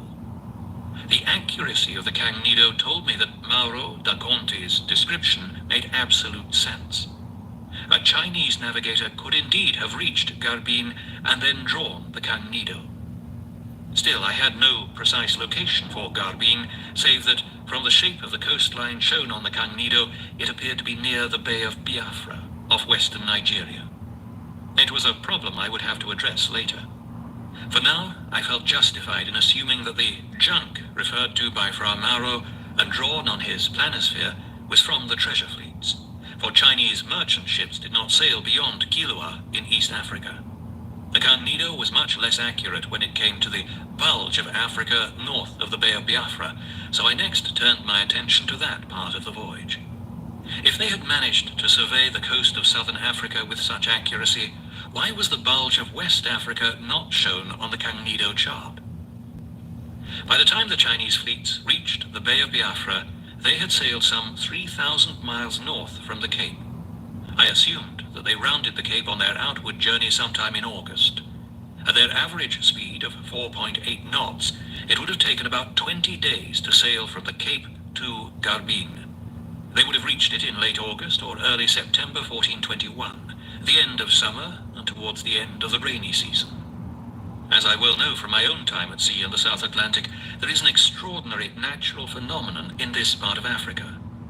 Starting in the Bay of Biafra, the South Equatorial Current runs first to the north, past Sao Tome y Principe Island, where the bulge starts, then hooks westwards to flow due west along the south coast of the bulge, past Nigeria, Ghana, and the Ivory and Gold coasts, until it peters out 1,000 miles out into the Atlantic around 21 degrees west. This massive body of cold water flows westwards with considerable speed the whole year round. A minor change occurs in summer, when it extends further north to reach 5 degrees north, a similar latitude to Monrovia in modern Liberia. This current would have had two important implications for the Chinese. They would have been carried due west for some 1,800 miles, but they would not have known that this had happened. At this stage of their voyage, the Chinese could only measure longitude by estimating their speed through the water, and if the great body of water was itself moving, either against them or with them, there was no way that they could determine their position with any accuracy, any more than a man walking up an escalator can judge the distance he has travelled by the number of paces he has taken. With mounting excitement, I realized that the charts drawn after they had entered the South Equatorial Current had to be adjusted to take account of this discrepancy, and the land they showed moved by up to 1,800 miles further to the west. I went back to my copy of the Cagnido and adjusted the land north of the Bay of Biafra to allow for this longitudinal error. The result was startling. The familiar outline of Africa became immediately recognizable. It appeared that the Chinese had been carried by the wind and current to the bulge of Africa 40 years before the first Europeans set eyes on it. The South Equatorial Current gave them a free ride westwards until the current petered out 1,000 miles into the Atlantic. By then they were in the southeast trade belt and being blown towards the coast of Senegal. In the wet season, running from April to October, the Senegal current off this coast of West Africa reverses its normal direction and runs northwards along the coast at a rate of 0.6 to 1 knot.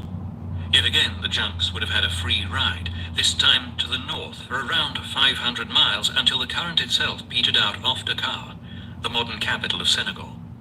By then, they were in the belt of the northeast trade winds, blowing them southwest to the Cape Verde Islands.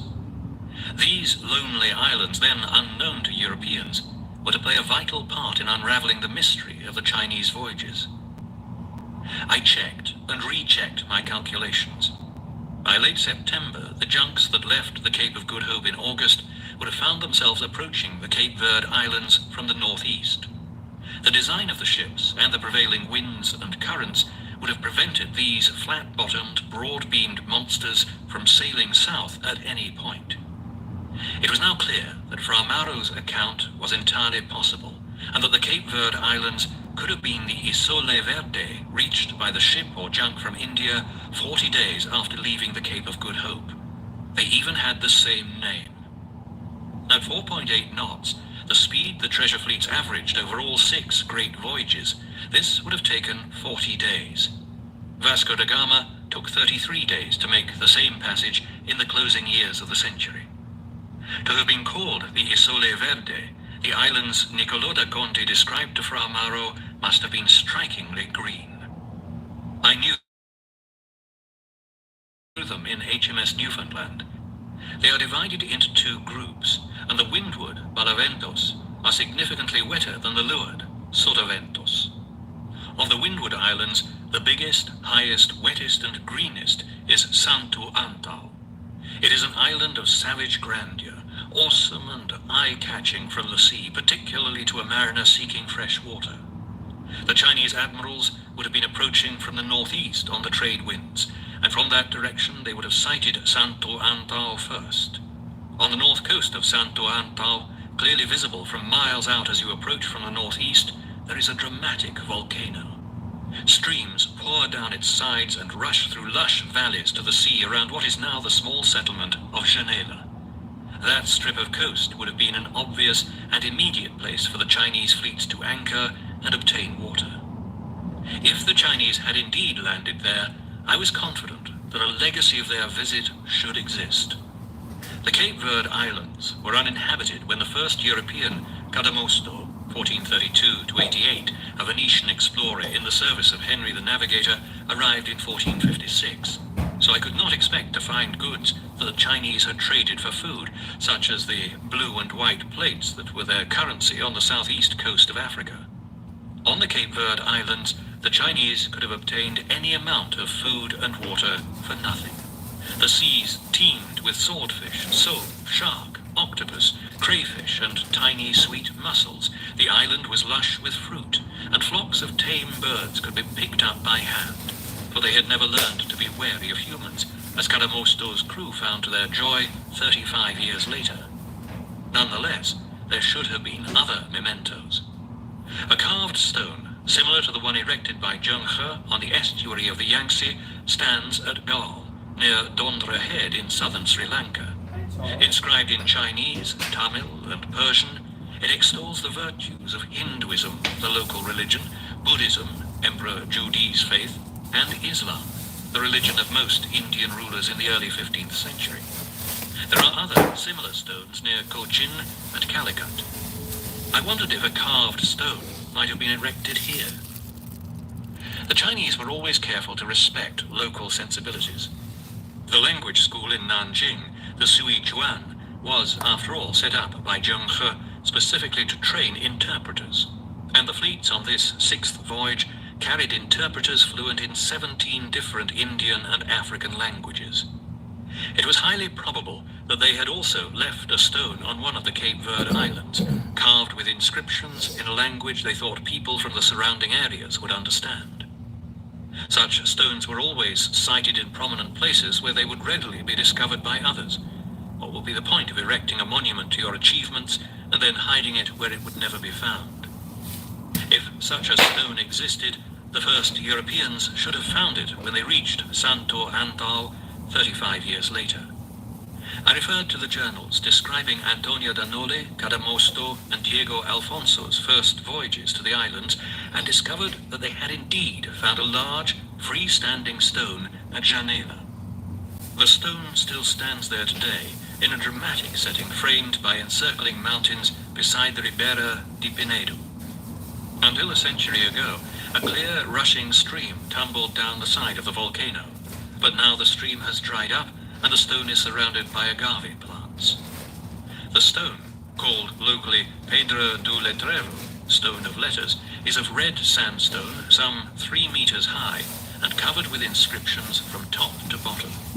The later carvings are in medieval Portuguese, commemorating the death of a mariner, Antonio of Fez, but underneath them I could see more calligraphy, unfortunately obscured by moss and lichen. The stone was so badly weather-worn and defaced by recent graffiti that it was very difficult to decipher the underlying calligraphy. A series of experts had tried, first a Frenchman, Monsieur Chevalier, in 1934, then several learned Portuguese and Cape Verde historians over the past 20 years. They could tell me what the calligraphy was not. It was not Arabic, Judaic, Berber, Tifnak, Aramaic, Phoenician, Latin, or any other European language, but they could not tell me what it was. After receiving the necessary approval from the Cape Verde authorities, some of the lichen was removed. This revealed 2 pieces of calligraphy. I hoped that, helped by computer enhancement, I would at least be able to determine the language, but the calligraphy was quite extraordinary, unlike anything I had ever seen in my travels anywhere in the world. It appeared to have 2 characteristics: whorls, like interlocking ram's horns, and a number of concentric circles. My first thought was that it could be medieval Chinese, either the Zhu Qi Shan script or flowing hand. I sent photographs to experts at the Forest of Steles in Xi'an, China. Once the Temple of Confucius, it is now a museum and library, holding a huge collection of steles or engraved stone tablets, a timeless memorial to the Chinese written language. It was neither script. Could it be Tamil, similar to the writing on the stone the Chinese erected in southern Sri Lanka?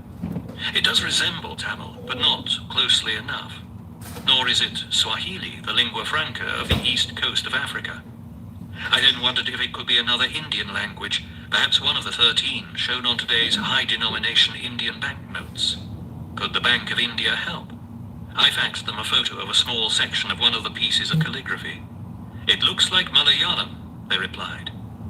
It was a language I had never even heard of. I faxed again. Where was this language spoken? It was the language of Kerala. Was it in use in the 15th century? Yes, it had been in common use since the 9th century. Once I put down the phone, I punched the air in my excitement. In 1421, Kerala's capital was Calicut, the great port of India from which the Chinese had sailed. Once again, Fra Mauro and Niccolò da Conti seemed to have been correct. A ship or junk from India appeared to have reached the Cape Verde Islands before the Portuguese arrived.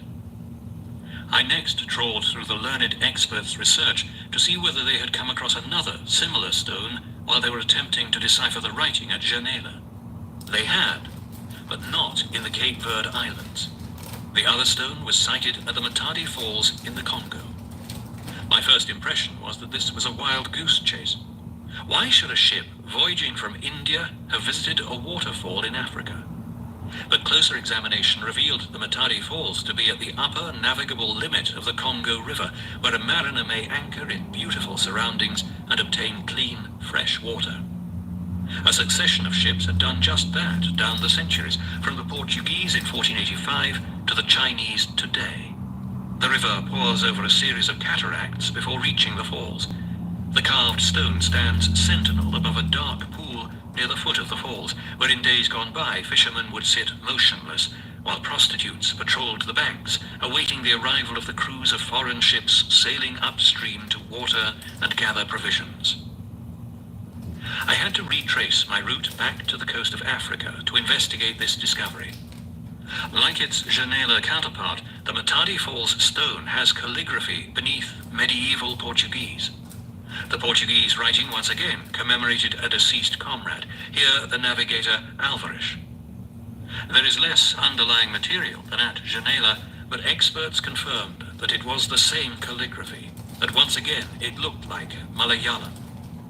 Its identity appeared to have been solved, although the concentric circles remained a mystery. It was likely that the Chinese had come here on their journey up the African coast. Not only is the Matadi Falls an ideal place for watering, it is in the middle of the west coast of Africa, and fits the description of Garbin given by Fra Mauro. It is a busy port today. Once again, Fra Mauro and da Conte appeared to have been vindicated. A ship sailing from India around the year 1420 seems to have reached Garbin. This does not, of course, guarantee that the ship was Chinese rather than Indian, but Indian ships were sailing with the Chinese fleets. It appeared the Chinese had reached there. The simple and obvious explanation was that the calligraphy carved on the Garbin and Genela stones was inscribed by stonemasons traveling with the Chinese fleet, just as they had carved inscriptions in foreign languages at Dondra Head, Cochin, and Calicut. Despite the wholesale destruction of Chinese records carried out in the 15th century, I now had a trail of evidence of the treasure fleet's movements from departure from Tangu to arrival in the Cape Verde Islands in September 1421. Ma Huan had described the voyage from China via Malacca to Calicut, and the Malquan chart of 1422 had then put the armada off Sofala in southeastern Africa. My evidence for it having rounded the Cape of Good Hope and sailed north up the west coast of Africa was provided by the Cagnido map in Japan and corroborated by Mauro da Conte's descriptions. Their accounts, together with the inscribed stones, also showed that Garbin, in the middle of the west coast of Africa, was the Matadi Falls, and that Isole Verde was Santo Antao in the Cape Verde Islands. The Chinese were sailing before the wind and current all the way. It was precisely the route a ship sailing from India would have been obliged to follow, and at the Chinese average speed of 4.8 knots, the latter part of the voyage would have lasted the 40 days Fra Mauro had stated. The great Chinese armada had already voyaged far into the distant and uncharted oceans, but I now had to discover where they had sailed next. The account by Mauro da Conte described a 70-day voyage after leaving the Cape Verde Islands through the Oscuridad, which can be translated as the Obscured Islands or Darkness. My task was now to identify them. My first line of approach was to search for independent evidence of the next part of the Chinese voyage, for example, in another chart that might throw some light on the location of these obscured islands. In that era, Venice was the cartographic capital of Europe. If such a map existed, Venice was the most likely source. During my researches in Venice, I was told of a description by the Portuguese historian Antonio Galvão, died 1557, of a world map the Portuguese Dauphin, Dom Pedro, Henry the Navigator's brother, had brought back with him from Venice in 1428. In the year 1428, it is written that Dom Peter, the King of Portugal's eldest son, was a great traveller. He went into England, France, Almaine, Germany, and from thence into the Holy Land and to other places, and came home by Italy, taking Rome and Venice in his way. From whence he brought a map of the world which had all the parts of the world and earth described. The Strait of Magellan was called in it the Dragon's Tail, the Cape of Boa Esperança, the forefront of Afrique, and so forth of other places, by which map Dom Henry, the king's third son, was much helped and furthered in his discoveries. Here was an unequivocal assertion that by 1428 both the Cape of Good Hope, Boa Esperança, and the Strait of Magellan, separating Argentina from Tierra del Fuego, had been charted on a map.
For simplicity, I shall call it the 1428 world map, nearly a century before Ferdinand Magellan discovered it.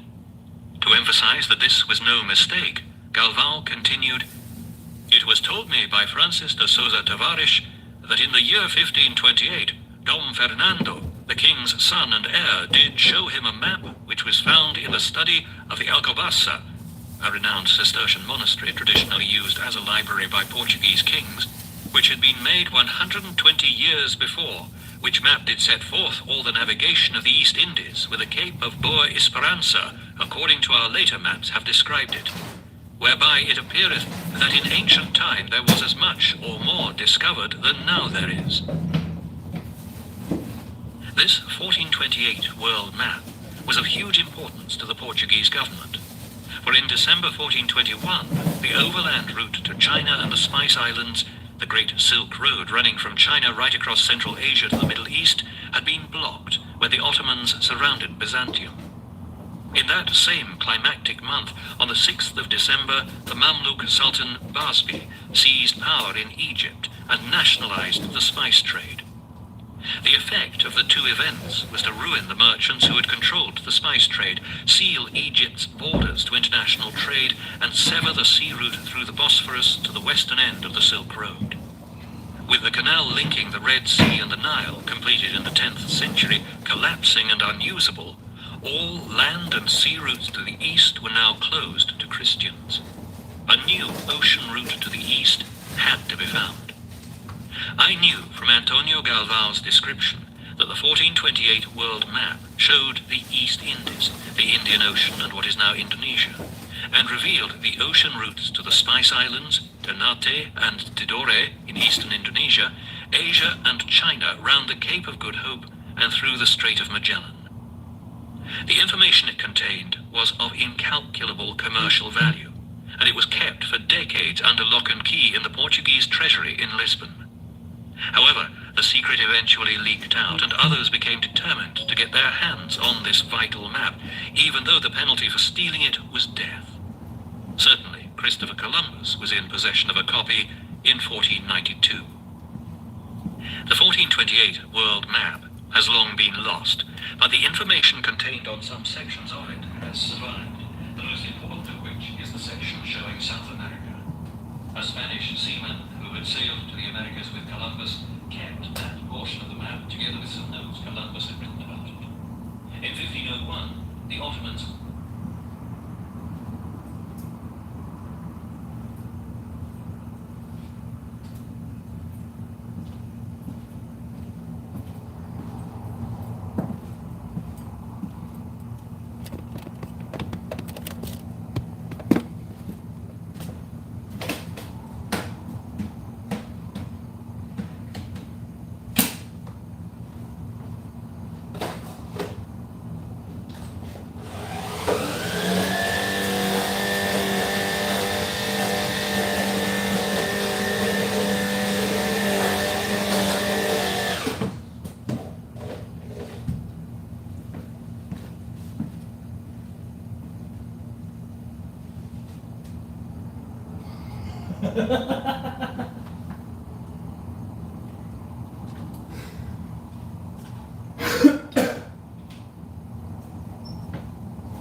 Admiral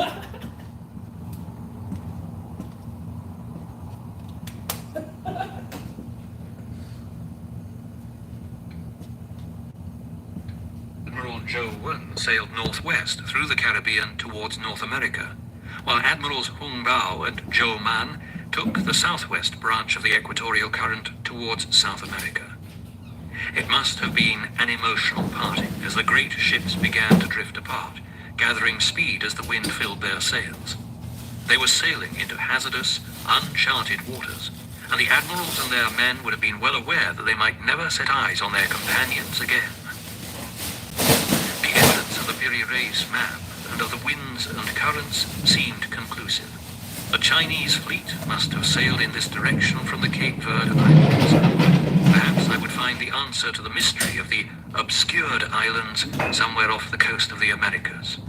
I would return later to track the northward voyage of Zhou Wen's fleet, but for the moment I had to follow the course of Zhou Man and Hung Bao on their southwest track towards the New World.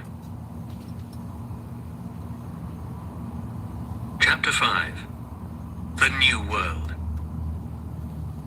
The fleets of Hung Bao and Zhou Man would have sighted the coast of what is now Brazil approximately 3 weeks after leaving the Cape Verde Islands. What a moment that must have been. A sprawling, unknown land filling the Hell yeah! The air full of unfamiliar scents and the calls of strange birds. They may well have wondered if this was the land of Fusang, described by their forebears almost 1,000 years earlier. During the northern and southern dynasties, in the first year of the everlasting origin emperor, AD 499, a Buddhist priest named Hui Xin, Universal Compassion, returned from a land 20,000 li, 8,000 nautical miles, east of China. He named this continent Fusang after the trees that grew there. The Fusang tree bore fruit like a red pear, and had edible shoots and bark the inhabitants used for clothing and paper. Coupled with his statement that the country had no iron, Hui Xin's description suggests that the Fusang was the maguey tree that grows only in Central and South America. It bears red fruit and is also used in the other ways he described. Iron is found in almost every part of the world except for Central America, just as Hui Xin indicated. Whether or not Hui Xin reached the Americas, the Chinese certainly believed he had, for his report was regularly entered in the yearbooks or annals, official histories of the Chinese Empire. From there it passed not only to historians, but also to poets and writers, and down the centuries innumerable tales were told of Hui Xin's exploits and adventures in the land of Fusang.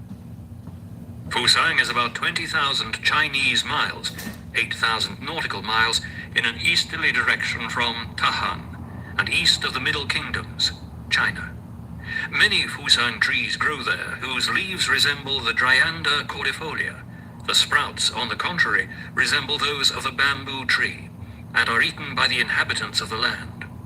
The fruit is like a pear in form, but is red. From the bark they prepare a sort of linen which they use for clothing. The houses are built of wooden beams. Fortified and walled places are there unknown. They have written characters in this land, which the Olmecs did have, and prepare paper from the bark of the Fusang, which the Olmecs did from the maguey tree, which indeed has red fruit, like pears. Zheng He and his admirals certainly knew these tales when they set sail, as did the Chinese seamen crowding at the rail for a sight of this new land. Was it a land of no iron? Did it have the famous Fusang trees? No doubt they were nervous, perhaps even frightened, but they must also have been immensely curious. Their landfall must have been around the Orinoco Delta, for the Piri-Reis map shows that they had surveyed that small part of the coast with great accuracy. My search for the obscured islands Fra Mauro da Conte had described during the junk's 70-day voyage after leaving the Cape Verde Islands could now begin in earnest. Just before the book went to print, I was informed that a considerable amount of research had been carried out into the DNA of American Indian peoples of the Amazon and the Orinoco, and the diseases that they carried which were otherwise unique to China and Southeast Asia. Briefly, it concerns a skin disease of the Indians of the Mato Grosso of Brazil, hookworms occurring in the Lengua Indians of Paraguay, roundworm in Peru and Mexico, Ankylostoma duodenale in Mexico, and Chinese DNA in the Indian peoples of the Amazon, Brazil, and Venezuela. It is conclusive proof of Chinese sea voyages to the Americas before Columbus.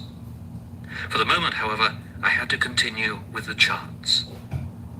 After making landfall near the Orinoco, where they would have replenished their water and taken on fresh food, they would then have set sail once more for the south. The winds would have carried them past the Amazon Delta, down the east coast of Brazil to Cabo Blanco in southern Argentina. I had found an inscription on the southern part of the Piri Reis map stating, "It is related by the Portuguese infidel, Columbus, that in this place night and day are at their shortest period of 2 hours duration, and at their longest phase of 22 hours. For the winter daylight to have lasted only 2 hours, the man who originally drew the chart and made that note must have been in the deep south at a latitude of about 60 degrees south, well to the south of the southern tip of Tierra del Fuego. The map also shows what appears to be ice connecting the tip of South America to Antarctica." I was able to use the inscription on the Piri Reis map and the position of the ice shown on it to fix the southern tip of South America to approximately 55 degrees south, the northern limit of drift ice. Establishing the latitude of Tierra del Fuego allowed me to make a closer examination of the southern part of the Piri Reis and compare it with a modern chart. This revealed at once that the original cartographer had drawn the east coast of Patagonia with great accuracy. The prominent features of the coastline, headlands, bays, rivers, estuaries, and ports, tally from Cabo Blanco in the north to the entrance of the Strait of Magellan in the south. The cartographer of the Piri Reis also drew a number of animals on the land. It is a bleak, desolate, wind-swept region, as Darwin recalled. Without habitations, without water, without trees, without mountains. They support merely a few dwarf plants. The plains of Patagonia are boundless, for the area is scarcely passable and hence unknown. Columbus could not possibly have been the original cartographer. He never got south of the equator. His knowledge of the region, including his description of the islands in the South Atlantic being in darkness, obscured for 22 hours each day, can only have come from the inscriptions on another chart he had copied. The first European, Magellan, did not set sail for Patagonia until years after the Piri Reis was drawn. So who originally provided the information to enable Patagonia to be drawn on the Piri Reis, and how did he obtain it? Knowing I was looking at Patagonia, a desperate place, but nonetheless one that supports animal life, I began to examine the 5 creatures depicted on the map. The first, a deer with prominent horns, was superimposed on an area that has now been designated a national park, the Parque Nacional Perito Moreno.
first glance, he appears to have his head in the middle of his body, but on closer examination it seems perfectly possible that he had been drawn in a crouching position, allowing his thick beard to cover his genitals. I surmised that the Turkish cartographer who copied the captured Portuguese chart onto the Piri Reis was almost certainly a Muslim. Muslims are very conservative about exposing their bodies.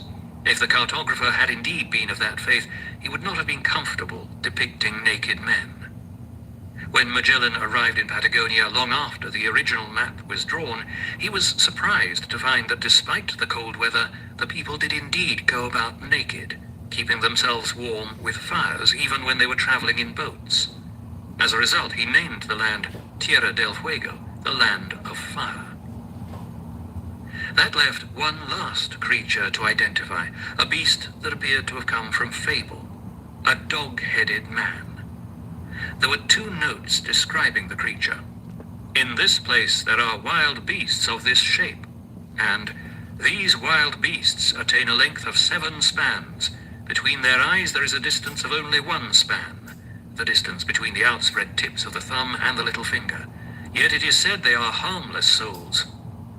The Piri Reis map had depicted the other Patagonian animals with remarkable accuracy, and placed them precisely where they are found today. I could therefore expect the monster, if it ever really existed, to have lived in the south of the Santa Cruz province of Argentina, or in the north part of the Chilean province of Magallanes. Did such monsters ever walk the earth there? London's Natural History Museum could offer no help in identifying the creature, so I contacted natural history museums within a 200-mile radius of where the monster was shown and described on the Piri Reis. My first call to the Museo de Fauna Rio Verde in Magallanes province, Chile, was answered in the negative, with barely suppressed mirth. The fourth call to the nearby Museo de Sitio in Puerto Natales was much more fruitful. I'm looking for a monster twice the size of a human. Were there ever any creatures like that in your area? Yes. Yes. Does your museum exhibit one? Yes. What is its name? The Mylodon.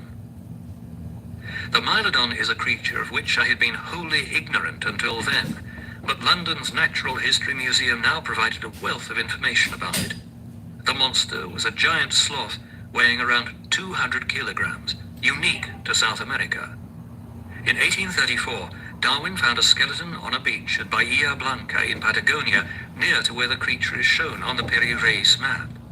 From the oil still present in the remnants of attached flesh, he concluded that the creature's demise was recent. He sent the bones to Dr. Richard Owen at the Royal College of Surgeons in London, who reconstructed the skeleton. It resembled a giant man with a dog's head, rearing on its haunches and using its legs and tail as a tripod while it knocked down small trees. It would strip the branches bare of fruit before lumbering off to demolish the next tree. The animal was said to reach 3 meters, sometimes even more, in height, and slept for most of the time. The native people of Patagonia harnessed these harmless souls in caves during the winter, taking them out to graze in summer. Their meat apparently tasted like bland mutton. Later, I was to find a Chinese book published in 1430 entitled The Illustrated Record of Strange Countries. As its title implies, this book records the strange animals the Chinese found on their travels. A dog-headed creature very similar to that drawn on the Piri Reis map is shown, with a note, the only part of the document that has yet been translated, stating that it was found after traveling for 2 years west of China. The Chinese must have looked upon such alien creatures with wonder, and at once would have begun efforts to capture some specimens. When encountering strange and exotic animals, it was their custom to take them back to China to present to the emperor for his zoo. A stream of qilins, giraffes, had returned with Zheng He's captains to astound and delight Ju Di, and I believe that a number of mylodons were also taken aboard the Chinese junks, 2 of which did reach China. I could imagine the Chinese seamen luring these lumbering, dog-headed creatures out of their caves and onto the giant ships, accompanied by tons of leaves for them to eat. The Piri Reis map was so accurate, both in its depictions of physical features and its descriptions of animals unique to South America, that it could only be charting Patagonia. For that reason, I was also certain that the mountains drawn on the western side were the Andes. These mountains, running northwards up the Pacific coast, are not visible from the Atlantic. They are hundreds of miles away from the east coast. The original cartographer must have sailed that Pacific coast long before the first Europeans reached South America or the Pacific, and the fleet that carried him can only have passed through the Strait of Magellan or braved the blizzards, incessant gales, and mountainous seas of Cape Horn. Knowing the size of Patagonia, I could accurately determine the scale of the Piri-Reis map and fix the latitudes of the land and islands shown on it. Cabo Blanco is at 47 degrees 20 minutes south, so the islands shown at the bottom of the Piri-Reis must be at 68 degrees 43 minutes south, exactly the latitude of the South Shetland Islands. I now knew that the original cartographer had been aboard a ship that had discovered the Antarctic continent and the South Shetland Islands 4 centuries before the first Europeans reached them. As I was later to discover, these obscure, almost uninhabited islands were of vital importance to the Chinese. It must have taken thousands of man-hours for the skilled surveyors and navigators to chart such a large area of land and ocean, stretching thousands of miles from Antarctica in the south to the Peruvian Andes in the north. To cover such vast distances, the charting must have been coordinated, involving the use of different fleets. Before Europeans reached the South Atlantic, the only nation capable of putting such fleets to sea was China, and the only plausible opportunity was provided by the Chinese treasure fleets during the missing 2 years of the Great Voyage of 1421-3. Although I was convinced I was right, I had not yet found any first-hand evidence of a Chinese visit to South America. The clearest evidence would come from the surviving wreck of a treasure ship full of early Ming porcelain. Such wrecks were to play a vital part in establishing the presence of the Chinese treasure fleets elsewhere in the world, but finding such a wreck on the coasts of South America is likely to be a lengthy task. The seas are buffeted by incessant storms, and strong tides break up and sweep away wreckage and spilled cargoes. The search is in hand, but it is unlikely to yield short-term results. Meanwhile, I needed an interim solution. For example, did the first Europeans to reach South America find plants or animals unique to China when they landed there? Or were plants unique to the Americas seen in China when the first Europeans arrived there? If so, had the Chinese junks carried them home with them? Fortunately, a number of distinguished scholars have worked on this problem for many years. I was led to their work as a result of waking at cock crow on my first morning during a visit to Peru.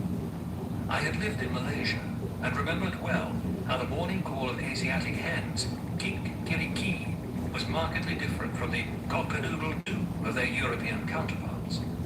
As I lay in bed, I recognized the familiar kik-kiri-ki and began to wonder how Asiatic rather than European hens had come to be in Peru.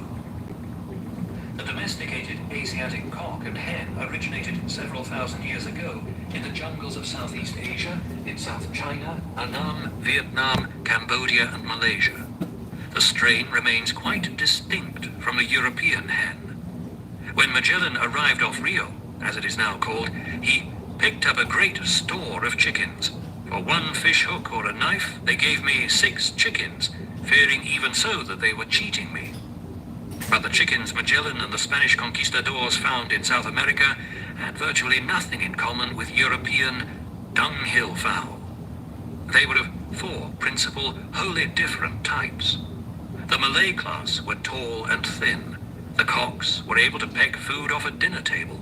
They had thin heads, more like a turkey's than a chicken's, with a bare throat and a bare strip running down the breast. The Chinese class had stocky, heavy bodies, fluffy feathers, short wings, and feathered legs. The cocks had modest tail feathers and very small, short, blunt spurs. They were poor flyers and notably tame. To this day, the silky feathered melanotic chicken melanotic denotes the black feathers, skin, flesh and bones of this strange bird, is found throughout Latin America. I have seen them in Amazonian villages. The fourth type of hen was the Asian frizzle fowl, with feathers that curve back towards the body instead of lying flat. Again, there was nothing remotely resembling this bird in the Mediterranean world of 1500, when frizzle fowl were found all over South America. Perhaps the most striking difference was that the Asiatic hens laid blue-shelled eggs, whereas those of European hens were white or cream. Blue Just eggs gave them are some still found coffee all the way from concentrate. Chile to Mexico. There were two other significant differences. If the Europeans had brought chickens, then the European name would have been adopted by the Indians of South America. This did not happen. The Arawak of northern South America called melanotic chickens caraca. The Indian name is caracnath. In northwest Mexico, chicken was tori. In Japanese, it is nihuatori, meaning yard bird. The Y'all Inca are tearing emperors that who were just cookie up. Orderly way. What you doing, fool? Oh, what's happening?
he gets disrespect. There's one thing where you're on the phone and you want to get cocky, you want to get loud, and you want to start cussing to somebody because you're not right in front of somebody like that. You know what I'm saying? Yeah.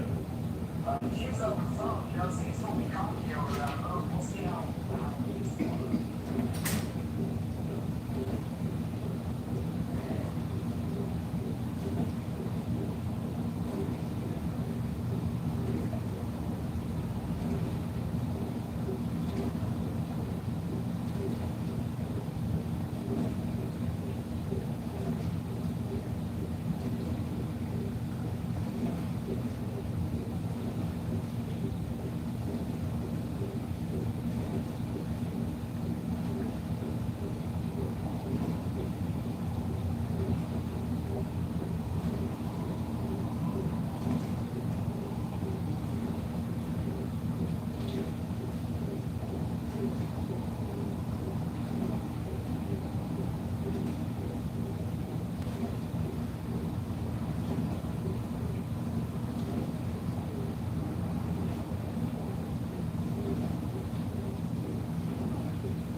That shit. That's one of the most irritating things. It's like, Dude, when he doesn't put out anything until like it's a business. That's a business chat. After every driver is home, or after 5 o'clock, there should be nothing on that chat. It should be fucking silent. You know what I mean? yeah. Like Fernando should put out before he leaves every day because he knows what trucks we're supposed to be in, Oh, what trucks we're shit. in.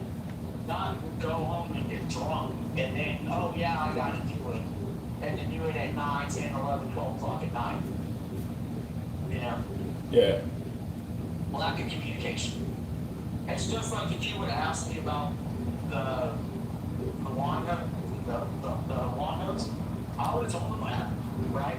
Mm-hmm. Instead, he decided that he's gonna change it out, and all he does is just flip the motherfucker back around. Right. Flip it around. He didn't even change it out, bro. The new hose is inside of the fucking truck.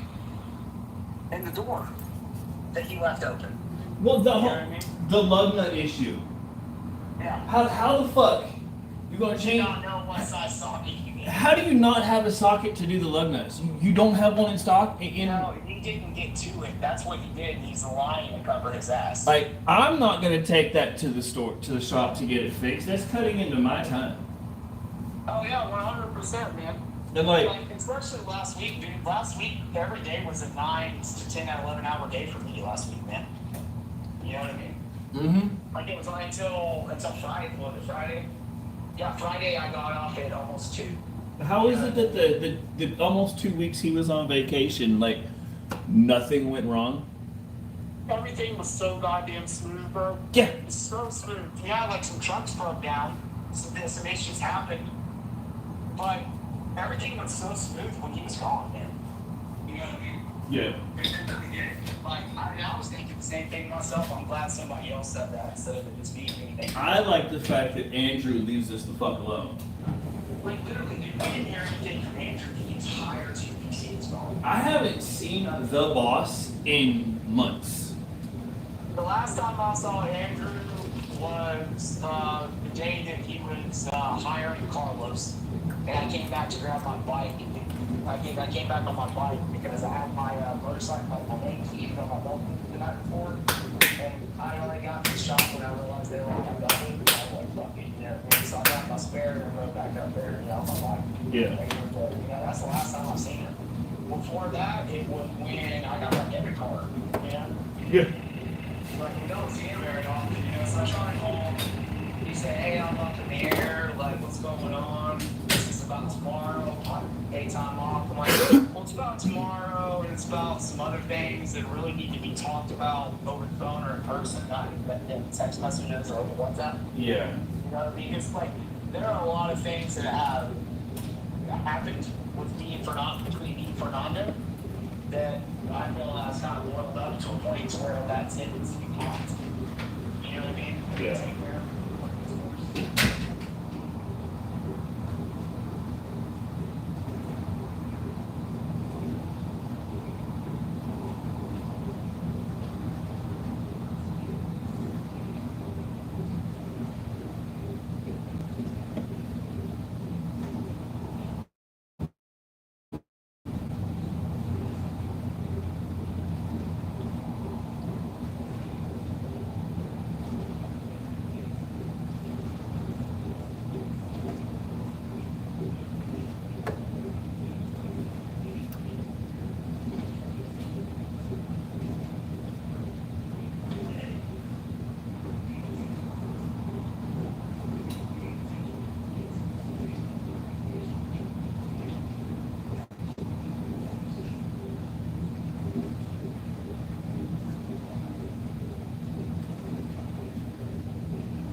noticed that lug nut was missing, and I'm like, well, I'm not gonna call a tow truck or call tire service. You're in Frisco, or you're an hour and a half Yeah, away.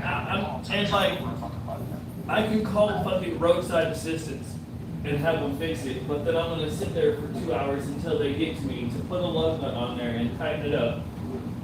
Right, or your other option is driving back to the shop and get another truck. That takes another 3 hours out of your time. Yeah. So I'm just gonna Or fucking. you get towed and you can Uber back to the shop, and they get a truck, which is gonna take you another 3 hours. You're not being compensated for that time because their truck broke down. Exactly. Out of that time. So you're working from 6 o'clock in the morning until 6 o'clock at night, working 12 hours, or you're only getting paid for 8. Bro, I fucking hate them fucking Fords.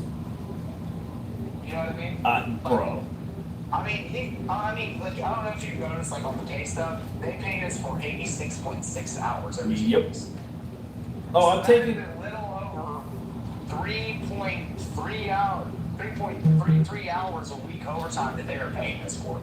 If I worked 12 hours of overtime last week, that means I worked 9 hours of overtime that I'm not getting paid for. Right? You know, I was writing down my little log of my hours and shit, right? Yeah. It was in the truck. That book has mysteriously disappeared. Oh, bro, so much shit in my truck comes up missing every Dude, week. Fernando goes in there and does whatever the fuck he wants to, throws our shit away. Like, why was my watch charger that should be staying in my truck? Why was it on the fucking little tool desk thingy, the toolbox? Like, that's my sand. I don't know where my work gloves that I spent money on have gone to. I don't know. They were in the truck and then they were gone. I know his big roll of blue paper towels that he keeps in the shop. I fucking snagged them hoes and put them in my work truck. Yeah, man, it's like 2 weeks ago, I was like, hey man, can you get some little tree air fresheners? Still hasn't done it. Yeah, I got you, man. Still hasn't done it. I went and spent my own money and bought an air freshener in that truck, which is almost done. You know what I mean? So I went and bought my own degreaser, my own jar of purple degreaser, and he was like, "No, don't spend your own money. Use the company card." So I'm about to get to the point where it's like, "Hey, I'm just gonna stop off at Home Depot and go pick up my own shit." And get whatever the fuck I want. You know what I mean? Like, I'm gonna walk into Walmart and fucking go get my own scent and shit. Be like, "Look, I'm gonna carry orange, cherry, fucking." I'm gonna ask my customers, "What flavor do y'all want?" Because we need to have more than just one shit ass fucking caramel flavor. Yeah, that's like whatever that musky, that pecan, or the pecan was the pecan pie with that musky, weird sour smell, right? There's some smell scent that he was putting in the bottles that fucking stank. You know what I mean? It was nasty. Well, I think what happened. South Lake the other day, and on the the bottom of the thing it said, "Please use less scent. Customer doesn't like the smell." I think what he's doing is I think he's got that. You know, I did one piece on each lid, and I hit the inside of the trash, the recycle bin with 2 of them instead of 5 of them. I hit the trash bin with 5 of them instead of 10 of them. You know what I mean? Like I Yeah. normally do. Oh, fucking. And, He I took. went to go turn around, the lady was outside, and I was like, "Hey, I put way less in there for you." She's like, "Well, I really like this smell. This is a good smell." She's like, "The last one was like musky and nasty smell that they don't put in there, and that's why I wouldn't do that." She's like, I asked for different fragrances, and I'm like, "No, that's controlled by non-Cinnabon fragrances." See, so that's what. What you want to put in the trash can. You know I'm, what I mean? I'm supposed to be doing this social media shit, but I keep getting myself put in Facebook jail. Like, I'm full on fucking banned from Facebook, and like I've got. I wouldn't even do it if they're not getting paid to do it, but you're not getting paid to do it. So he offered me commission on it. So every customer we get sign up that I'll get commission on it, you know? But like I don't know what the fuck I'm doing. Just because I posted fucking live streams that where I've been doing the live stream shit. Every time I get like $10-15 in my Google Play money, I'll just go in. War sucks. You know what doesn't suck? Getting your trash cans clean. Yeah. Something like that. And so that's why he's pushing me to do that social media shit. But at the same time, it's like I don't want to do it on my regular Facebook account. Yeah, no, I want an American Bin Blasters account that I can get on And that's what I asked. And he was like, no, they link to your Facebook account. That's how they can do it. And I'm like, okay, well, I have to. I don't use my personal Facebook account, bro. I've got several fake Facebooks. Like I'm a fucking big ass troll online, bro. Like I'm sure you are, but still at the same time, if you're gonna run somebody's multimedia aspects, they need to have their own profiles on their own platforms, and you go into those platforms, you do what you do. yeah, Not be based off of your own profile. You know what I mean? Because if anything happens, you're the one that's responsible for it, not the company. exactly. And then if I say something wrong on Facebook and piss somebody off, then it gets the whole the whole business account shut down. Then they're mad at me. Yeah, exactly. Like, and then once you, if you link your personal account to that business account, bro, they can go into your personal account. You know what I mean? Like, shit, like, you can get on there and call someone a fat, dirty piece of shit, motherfucking nigger or something, you know what I mean? For instance, they can see that and they can decide to fire you because of that, because it's linked. You know, your business account and your Facebook account are the same thing, you know what I'm saying? Oh yeah. So that could go over to their business account and they can lose customers because of it. You know? That's not a risk that's even worth being taken, especially when we aren't being paid when we're off. We barely take time off. And then when we do get sick, we get a message over the fucking chat that says, hey, I've noticed an influx of people getting sick. We're gonna have to take care of that. Oh, I figured out why I've been getting fucking sick. Fucking, my house was leaking through the roof. Was leaking into one of my rooms. Well, come to find out, I've got fucking mold all up in my vents and shit. Yeah. 100%. Oh, fucking A. We'll see what happens, man. Things have gotten easier with the raids. Yeah. But things are not where they need to be, bro. Like, literally, we should not be going up to people's houses and grabbing their trash cans. Yes, people are paying extra money for us to clean them, but they're also paying the trash company to come out there and take their trash. And those motherfuckers will not pick them up or go to your house if they're not at the fucking road. Not unless you're a handicapped person. Unless you're a handicap or you have some kind of statement on there that says, hey, this is how you need to do it. But when we have in the notes, put bins back where you found them. You know what I mean? It would be rude as fuck that they're never going to put their hands out because they've been coddled the entire time they've been a customer. You know what I mean? Oh, the whole go back because the customer doesn't think you spent long enough on their Long cans. enough on that? That's bullshit, bro. If that customer gets mad and they decide they want to cancel their service, let them fucking go. The next time that happens to me, I'm gonna tell the customer to call me. Tell them to call me. I'm not going back, bro. Like the next time they tell me I need to go back for somebody and didn't have their cans out and now they're out, like, okay, they should have their fucking cans out. I am petty enough You know, that I'm not gonna do I am.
You put that thing on that love nut, bro. The first thing that popped in my head was like, Cookie John's like about that motherfucker popped off.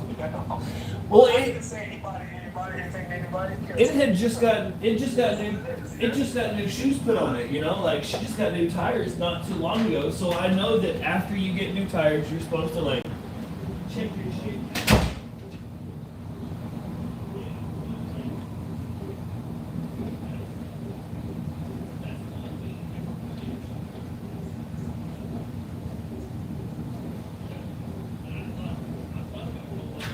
House and having my brother-in-law torque them down for me, but I was missing a whole ass lug nut, so I'm like, well, fuck it, I'm not gonna go there. It's pointless trying to get that thing on that fucking axle like you're supposed to. Yeah. Like you're supposed to, you know. Well, it's like so when I first started, right? So I came from a job where I was fixing fabricating trailers, right? Like doing welding on the metal trailers, like fixing holes, throwing in fucking drive shafts and shit, you know what I mean? Yeah. No, that's what I was doing before I came here, you know what I mean? And, you know, fucking homeboy Jose fucking fucks up the truck, you know? And then there had to be some welding done on my truck, and that cost like $5,000 for all of it to be done, right? Fuck. And I'm like, Andrew, you know, I just came from a trailer repair shop. Yeah, like I did manufacturing. On aluminum and metal, whatever you put in front of me, I can do these repairs for you cheap. Like, I just want vacation time in return. That's it. You don't have to give me any money. Right. You know what I mean? And he's like, yeah, well, it's cool. You know, he's like, so let's go find a welder. Let me know. Everything. I sent everything to him. Fucking nothing. We had the conversation. Hey, man, I can, like, if you let me off on Saturdays to go to a party, that Monday I will come to the shop and I will go. So at least once a month, this shop is getting taken care of. Where are we at? That still hasn't happened. Yeah. You know what I mean? Like, we literally need to have a sit down with every fucking employee that lives around us, and we need to have a come to Jesus meeting. Like, we did. I mean, because the last meeting that we had with any of us, the only fucking 3 people that are still here are 4 people. Like we've lost 3 fucking different people in between there. The last time we all got together, that was that day at the steakhouse. Yeah, in February, like after we just started. You know what I Yeah. mean? No, it was in January because it was the first day that we had to winterize all the trucks. Yeah, yeah. You know what I mean? Like, other than that was the day that he was talking to us about uniforms, and then the next day he got our sizes, and they still haven't showed up. Bro. You know, like, we need to have a meeting to where we are all on the same fucking page. Like, we need to start communicating. Fernando needs to figure out how to communicate. For one, he's a shop manager. If you're going to be a manager, you need to know how to communicate. Like, I know what we need is, and this is gonna sound crazy, is we need a social media page. But we need a YouTube channel because all 3 of us, 4 of us, we're fairly funny, and we'll see some cans and talk some shit and fucking. Oh yeah, man. And just like we need. In the truck, bro. Like, we're working by ourselves. Yeah. And we all talk. We all are talkers, bro. I'll be saying some random shit. Like, I'll be listening to the radio on GPS, and like, turn on calling screen. I'm like, dude, it's just like constantly, dude. Yeah. You know what I mean? But I want to ask. But we have to put like.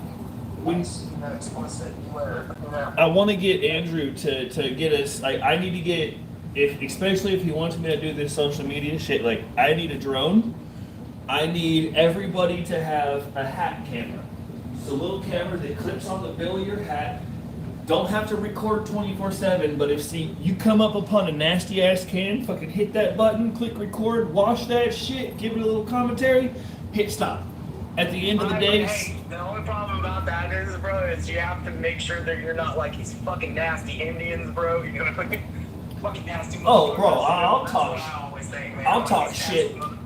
I'll talk shit all day long because that goes on the B channel. See, like, that's the thing, bro. It's like, we're gonna have to be able to edit that shit out, bro. Because you know there's gonna be some bad shit in it. It's like, you know, when you come into a house and these people never have their cans out, you're like, this motherfucker, bro. You know what I mean? Like, you're literally cussing as you're walking up to the house, like, these motherfucking pieces of shit. Oh, yeah. That's why I always keep a ear pod in my headphones. I always keep an ear pod in because I'll come up talking mad shit. Somebody says something, I point to my ear and be like, I'm on the phone. Bro. I use it, I get away with doing it, bro. Customers, see, the thing is about me, and I'm bad girls about this, it's like, I've done customer service, man. I've waited tables for a long time. I've bartended. I've managed restaurants. You know what I mean? Yeah. I know how customer service works. And Deanne, Andrew, and David are letting customers walk all over them. Oh yeah. But they have no backbone to stand up and be like, hey, you're being fucking ridiculous. Well, with every customer that we gain, we're losing a customer. So we're not really growing as a business. We're just maintaining. Yeah. Well, like we know you're gonna have to get more drivers to grow, bro. Yeah. We can't. I'm not gonna go through another step like fucking after Jose was gone. Like if we're doing 12-hour days, it better be because we're pushing 50 stops a day, and we're pushing. Okay, we're gonna work for a next month for 12-hour days so that we can get this truck that we got ready to go, and then hire a new guy and give him a. Yeah, but at the same time, we are being paid for the overtime that we're working. You know what I mean? Oh yeah. I mean, because like fucking after Jose quit and fucking Sean was fired, it was just me, you, and Austin, bro. Like, do you remember when Austin went to go do his shit and it was just me and you rolling around having 60, 70 stops a fucking day? There's no fucking reason why Fernando shouldn't have been working. For 2 fucking weeks, bro. Mm-hmm. And we were literally working 10 to 12-hour days on for 2 weeks. Yeah. And we got a nice single fucking compensation for it, bro. And like it was like shortly after that when I went to the emergency room and had to have electrocutions. You know what I mean? I signed up for this job because one, it paid a lot better than anything I could find. 2, it's close to my house. So I don't spend a lot of money on gas getting back and forth. And then 3, on the sub that we get done around like 1, 2 o'clock every day. You know what I mean? Yeah. Like once we travel and you're scheduled a 10, 12-hour route, how brother you supposed to get home? You know? And when that keeps happening day after day after day, and the same person gets there at fucking 1 o'clock every day. Yeah. Come on, man, wake the fuck up. Like, people aren't stupid. We need to see what the fuck is going on. You know what I mean? Yeah. It's a day, but it's as fuck. You know? Yeah. Yeah, like, once a week or once every 2 weeks, once a month, Austin will get a day where he has to work until about 2 or 3 o'clock in the afternoon. That's because he's finally sick over to the first year. You know what I mean? Yeah. Where the unions when they're plenty more fucking time. You know what I mean? Bro, I'm so fucking sick of Frisco. And the things, who's that person? Where's the second between? Because we're not having to do all the travel time going back and forth every month. You know what I mean? Yeah. Like, we need to sit down, like, we need to sit down as a company and we need to talk about stuff. Because things have gone unchecked for so long. And it needs to be addressed, man. Like for one, I'm mechanically inclined, and I don't know what's going on with that truck. If I have an issue with it, I need to fix it. You know what I mean? If I have what I need to fix it, I can fix it. This is like the last time that I had the hydraulic fucking pump for Fernando's like bulldoze and they replaced it. I got back on there. Yeah, you know, I would replace the hose if it had the correct fitting size on it. Bro. Half inch when you need a fucking quarter-inch fucking. Bro. Fucking. He always tells me, oh, the hose, there's extra hoses in everybody's truck. No, the fuck there's none. If there's extra hoses, but they're not the right hoses because he doesn't pay attention to what the fuck he He's like, oh no, there's an extra wand in your truck. There should be. I put one in every truck. No, I had to go to Ace and fucking spend $75 fucking dollars on a new wand, new wand and everything. Right, see, here, you said that, right? So here's the issue, right? He's spending all this time worrying about what's going inside of our trucks instead of worrying about what we eat on the truck to where if something does happen, to where we can fix it and get back on the fucking road. Yeah. I mean, that's obvious. You've noticed that, you know what I'm saying? Like, I know we're not the only two people oscillating the same fucking thing because he's getting paid good to work fucking 35 hours a week. He's content with his fucking mobile trailer and fucking PS4. Yeah, he's fine, bro. Like, he's fine. He gets to watch his porn and fucking play video games, man. Like, He's chill. yeah, like I'm sitting here looking at my life going, okay, when this lease is up in May, I'm moving. I'm not staying in this house in May. Like, I'm moving. Like, And have money as well, too. I mean, you are working more hours than what you're getting paid for. exactly. You know what I mean? How are you supposed to make that money when you're spending, you know, an extra 7 to 15 hours a week working and you're not getting paid for? How are you supposed to save with money, bro? You know what I'm saying? Because you're working an hour where you could be out doing something else to make money. Exactly. That's another call that I could be making on as a tow truck operator, making another $300. Right. Yeah, I mean, I can be out doing shit, man. I can't afford it. You know what I mean? Because I'm not getting paid for that. I'm getting paid for the hours that I work. I'm gonna be cool. You know what I mean? Yeah. Like, I mean, if I'm burning I'll actually $500 fucking every 2 weeks.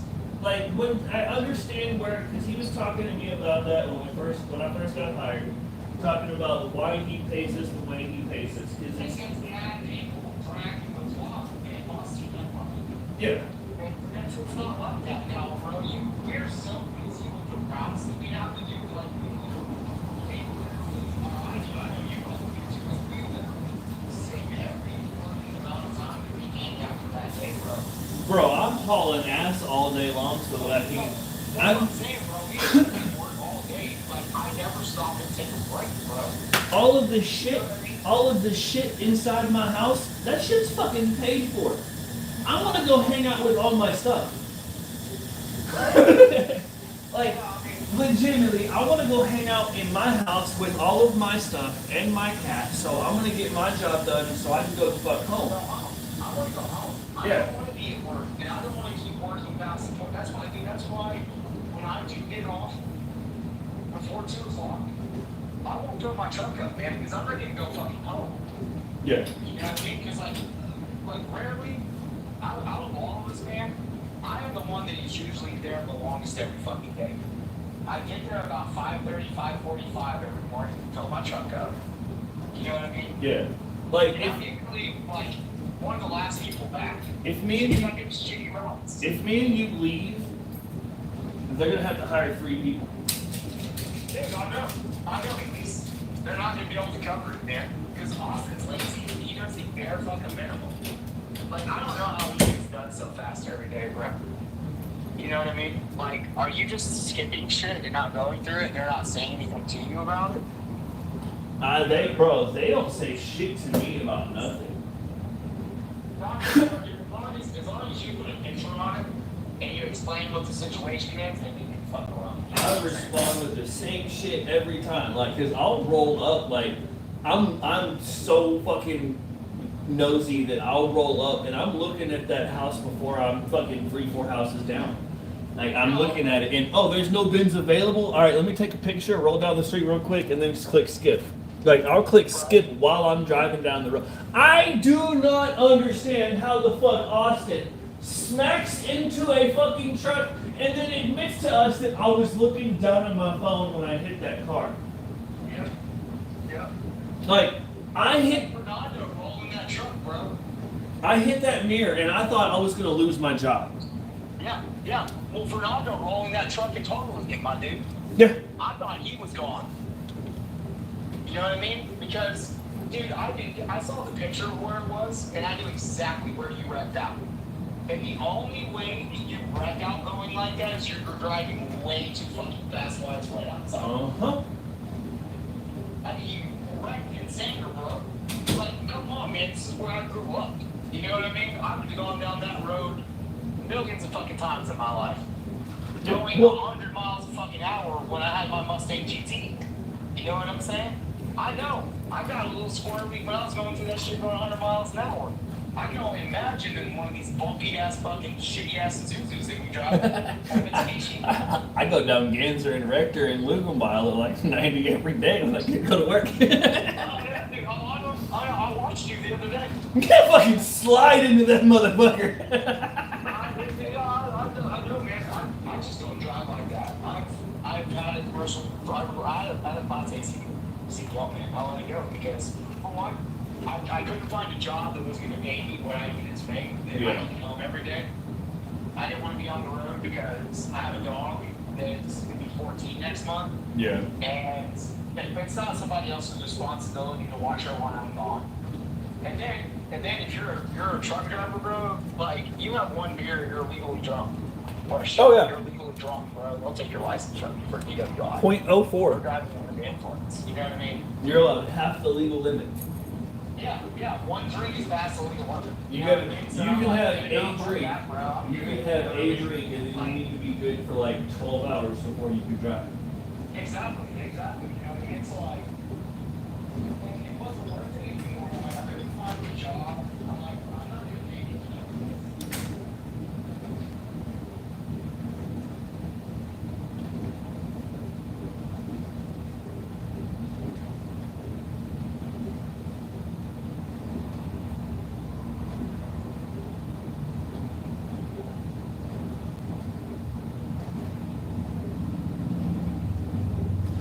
Downtown Seattle traffic. That's fucking sketch.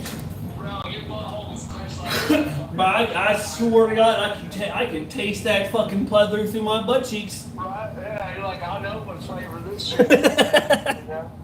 But like, so I let it go, you know what I mean? And then started working at restaurants again because I knew how to do that, you know, and moved in, found this job, this is where we're at, you know? Yeah. I come to work, I do my job. He knows I'm going to be there unless I have something come up. You know what I mean? Right. Like, and honestly, for the past 3 months, I haven't taken off to go to an event. Have I? I've been off on Saturday. No. Well, that's what when he.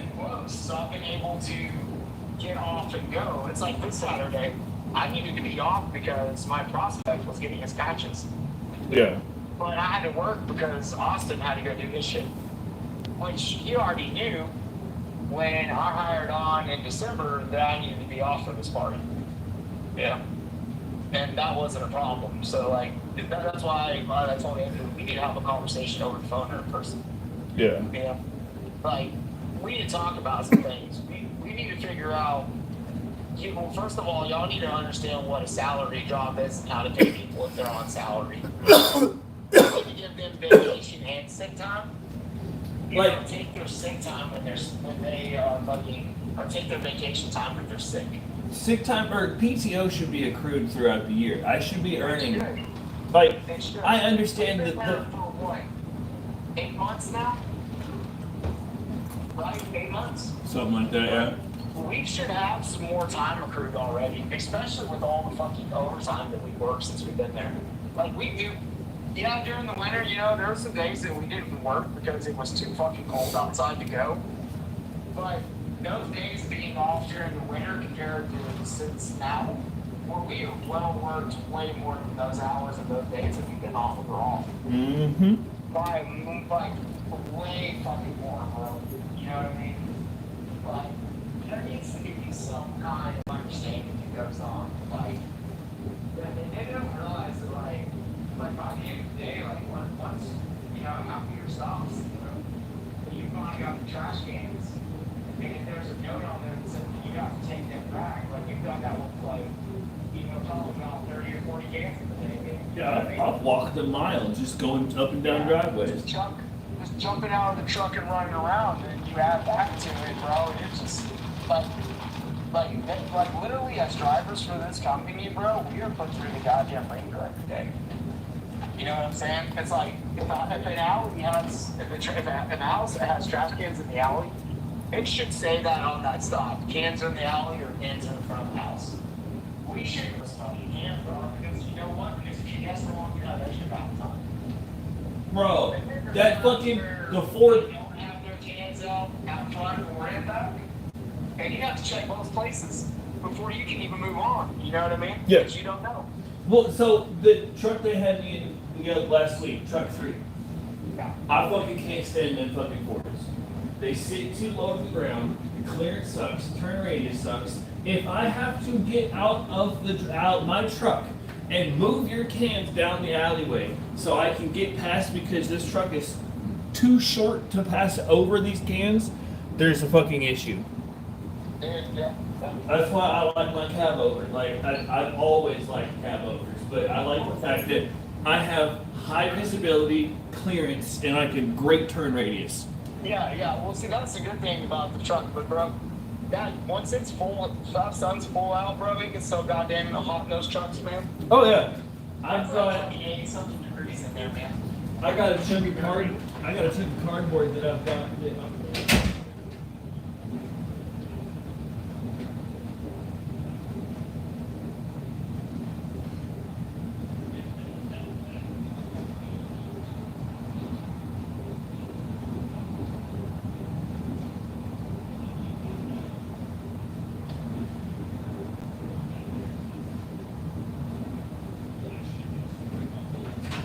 Just tin full of that back window. Fucking Fernando's gonna rip it out, bro.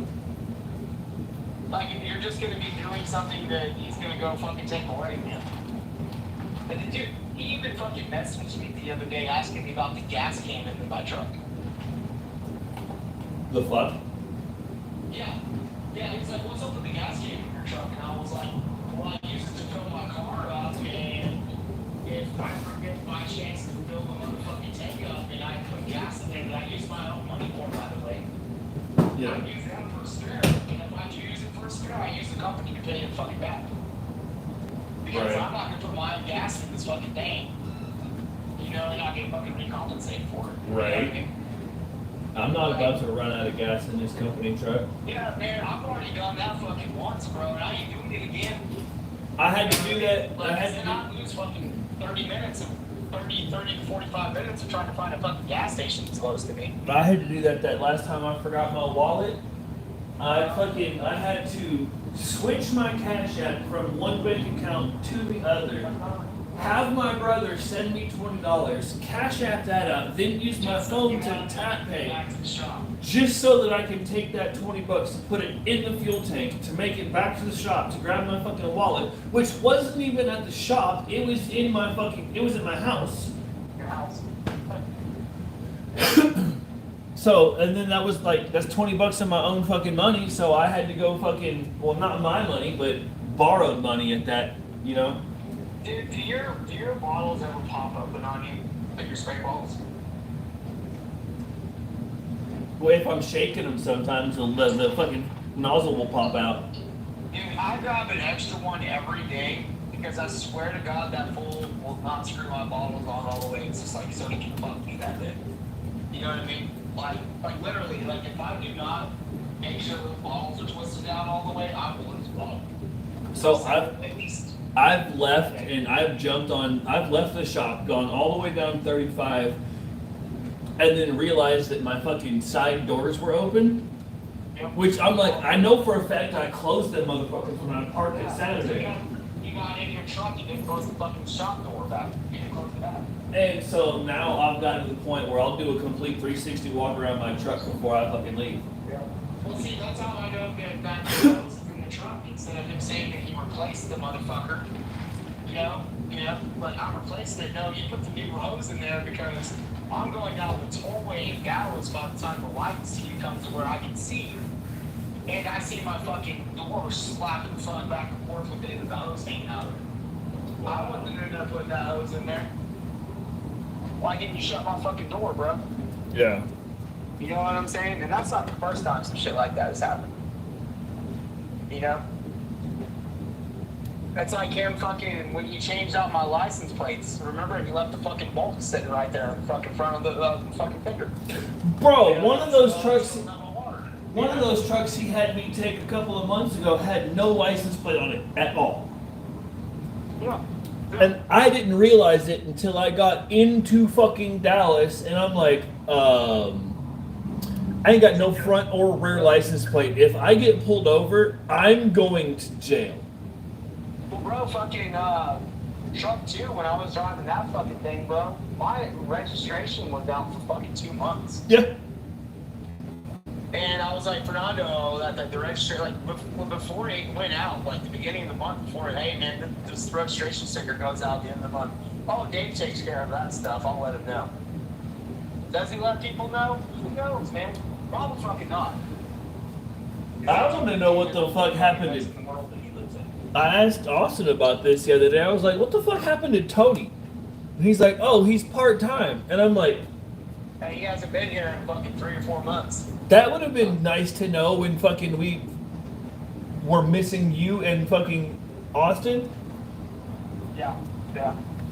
Well, see, I did ask fucking Andrew about that, like, after I got out of the hospital, you know? And I called to touch base with him to tell him everything that's been going on and shit. And he told me that Tony, like, he had a concrete business or something, and that failed, and he was trying to figure things out, and there's something happened to where he couldn't help anymore because he didn't have the time to do it. And I'm like, well, you know, you could have let us know. Right. You know, you could have let us know that we are short. We don't have this substitute driver anymore. You know, he's like, oh yeah, it's not bad. I should have told you all.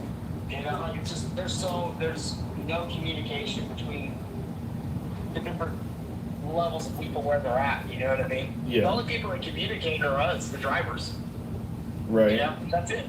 Like, we have no idea what the fuck's going on. Some days I don't know what truck I'm supposed to be in until I wake up at 5 o'clock in the morning. Yeah, I don't like that Well, shit. that's the majority of days, you know what I mean? Like, I have no idea because he doesn't post on that shit until 9, 10, 11 o'clock at night. You know? Motherfuckers, I'm in bed by 8 o'clock most nights. Yeah, dude, I get up at 5 o'clock in the morning, man. Yeah. I'm in bed by 9 o'clock at night. So I mean,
I never stopped. From day one, I've always had my shit with me, bro.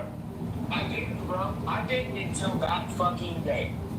And like literally, like, you know, because every conversation that we were having before then, like, we were always bitching about some kind of situation going on. Stupid, you know what I mean? Mm-hmm. Like, you know, we were going through fucking all those hours of working. My fucking notebook where I was writing down my hours got thrown away, bro. Even the pen got thrown away, bro. Where the fuck is my shit? I wouldn't spend money on that. I was doing that to build the case to help us drivers out. Yeah. You know what I mean? Like, hey man, these are the hours that I'm working. I'm pretty sure, I know the other guys are working these hours. Ryan is, I know for sure your brother's not. But the rest of us are working these hours, and you need to compensate us for it.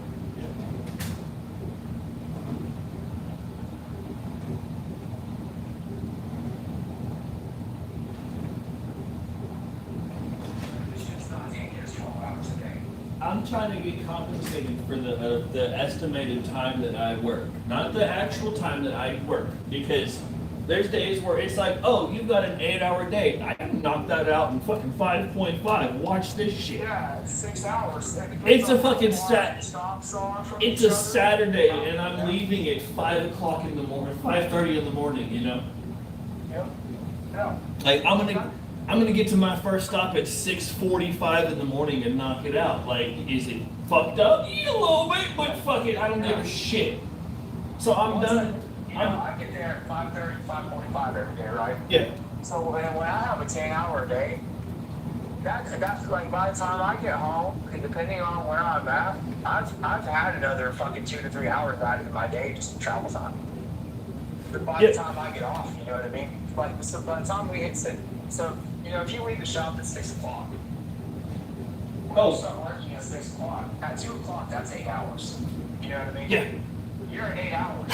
By the time I hit 1:30, bro, I'm already at 8 hours. So if I'm working till 4 or 5 o'clock in the afternoon, I'm putting in fucking hours. You know what I mean? And like, what we'll do is we'll fucking.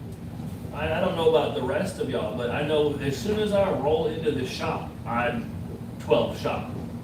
Yeah, I do too.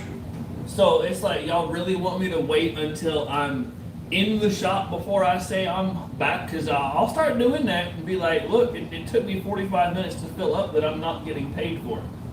Yeah, exactly. Yeah, like the moment that I fucking get out of my car and I go to open that shop, I should be getting paid. And I should be getting paid from the time that I close that motherfucking door. You know what I mean? Yeah. Like, because I'm still working. I'm working closing your fucking building so somebody can't get into it and steal your shit. I'm working. So I get in my car, or I close that door, I should be getting paid. You know what I mean? Yeah. Like literally, dude, I shit my pants in Fort Worth a few weeks ago.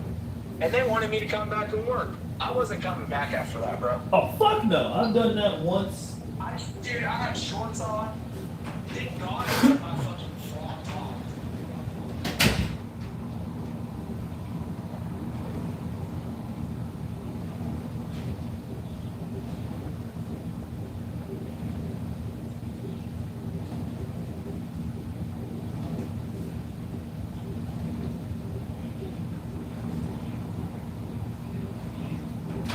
I just got done. I've already taken 2 showers since I've been home. I'm like a fucking yogurt that's been like a frozen yogurt machine that the freezer's not working and it's leaking. I'm not coming back today. You know what I mean? Like, I'm sorry. You know what I mean? Like, dude, like, and every day, like, I am holding in my bowels or my piss so I don't piss or shit myself. Yeah. I've never had a job where I'm doing that, man. And I'm doing that because I have so much shit to do and so much ground that I have to cover in it. To where if I don't do it like that, my days are gonna add 2 hours onto it. Well, it's I Get equate paid for it. That shit's not fair. I equate this job to like working in trash. When I work on the back of the trash truck, it was you wake up at 2 o'clock in the morning, you drive to work, you get there at 4 a.m. because I live like 52 miles away from my job. And so you get to fucking work at fucking 4 or 5 o'clock in the morning, and you start working from 6 a.m. until 6 p.m. and you do not stop unless you are on your way to the landfill. It is boom, boom, boom. You're picking up an entire You're picking up an entire. You are physically handling 5,000 cans that one day by yourself, and the dude on the side of the truck next to you is handling another 5,000. Like, we've just dumped 10,000 fucking cans in a day. We've gone to the landfill twice. Like, I love that job compared to this job because it's supposed to be easier. I just moved like 37 tons of trash. Yeah. And so like you have to stay in that, like, if I fuck around for even 1 second at every stop, that's gonna add fucking 30 minutes to my stop. Because you sit on your phone for 1 minute at every stop. It's 30 minutes. Well, that Yeah. I'm not making that time back up. So it's hard for us because we're always chasing that clock. That estimated time to get done, that's a fucking race to me. Oh, yeah, it is, man, because I'm trying to get done as fast as I can, man, because I know the next day I'm going to have a fucking 12-hour day. I'm going to get home so I can get enough rest in between. Yeah. To keep the promise that he made of 6-hour days, we need another guy. At least one more driver. But And that person. on top of that, we need our trucks actually to work. And going down, like when one hydraulic line busts, you fix the ball. Because once one starts to go, the rest of them are going to go. Well, so what he did with that wrap on there, that's just, it's going to help. That little yellow plastic wrap you put around there. Yeah, but it's not solid. Exactly. Like, that needs to be something where you take a hose, you take an actual fucking 1-inch rubber hose, wrap it around there, and then you stick that coil around it. Well, so you mentioned that, right? So, like, tomorrow when you get there, you get back to truck 1, right? So, truck 1 has that. My truck has the truck right on.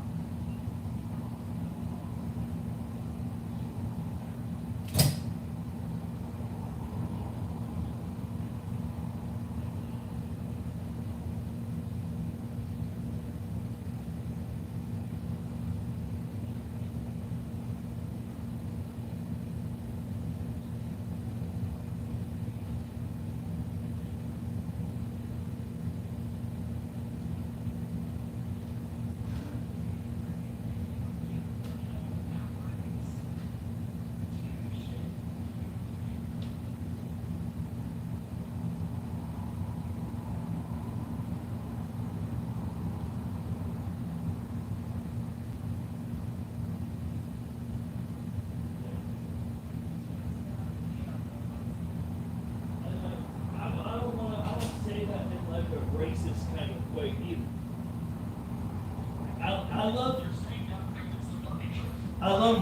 I love Mexicans. I think everybody should own one.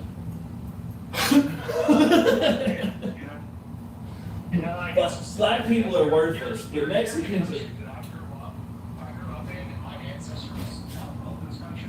Yeah. And you're here and you want to have all high and mighty people that have actually lived through their entire lives and have actually given to this country. You know what I mean? Like, have paid their taxes their entire fucking life. You know? The only way that's acceptable for a foreigner to have that attitude is if they come here, join the military, go overseas, fight, get shot, come back. Cool. Now you can be entitled. You've earned the right to be entitled. You don't just come over here and you're entitled on top of it. And that's the main thing that I see with Fernando, man. Is he's 26 years old and he's landed in a job where he's making very good money. Like, if I was his age and making that money, he's got lucky, man. He's Oh, yeah. very lucky that he's able to make the money at his age. You know what I mean? Yeah. But you've got lucky. Like, things have gone right for him. But I think that he uses the fact that he is The boss's favorite. not be able to hear 100%. He is actually the manager. He It can seem like he doesn't hear things, but he does hear things. He's the So boss's he can wait favorite. about doing what he used to do. I thought he was retarded when I first met him. Dude, he is fucking stupid. He's not retarded, he's fucking stupid.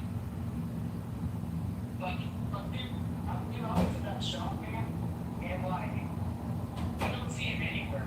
You don't hear No, his truck's there though. Or his outside of the fucking building or something, you know what I mean? Inside, just gonna get out of the truck. his, You know, like, his car is there though. You know, what are you doing, bro?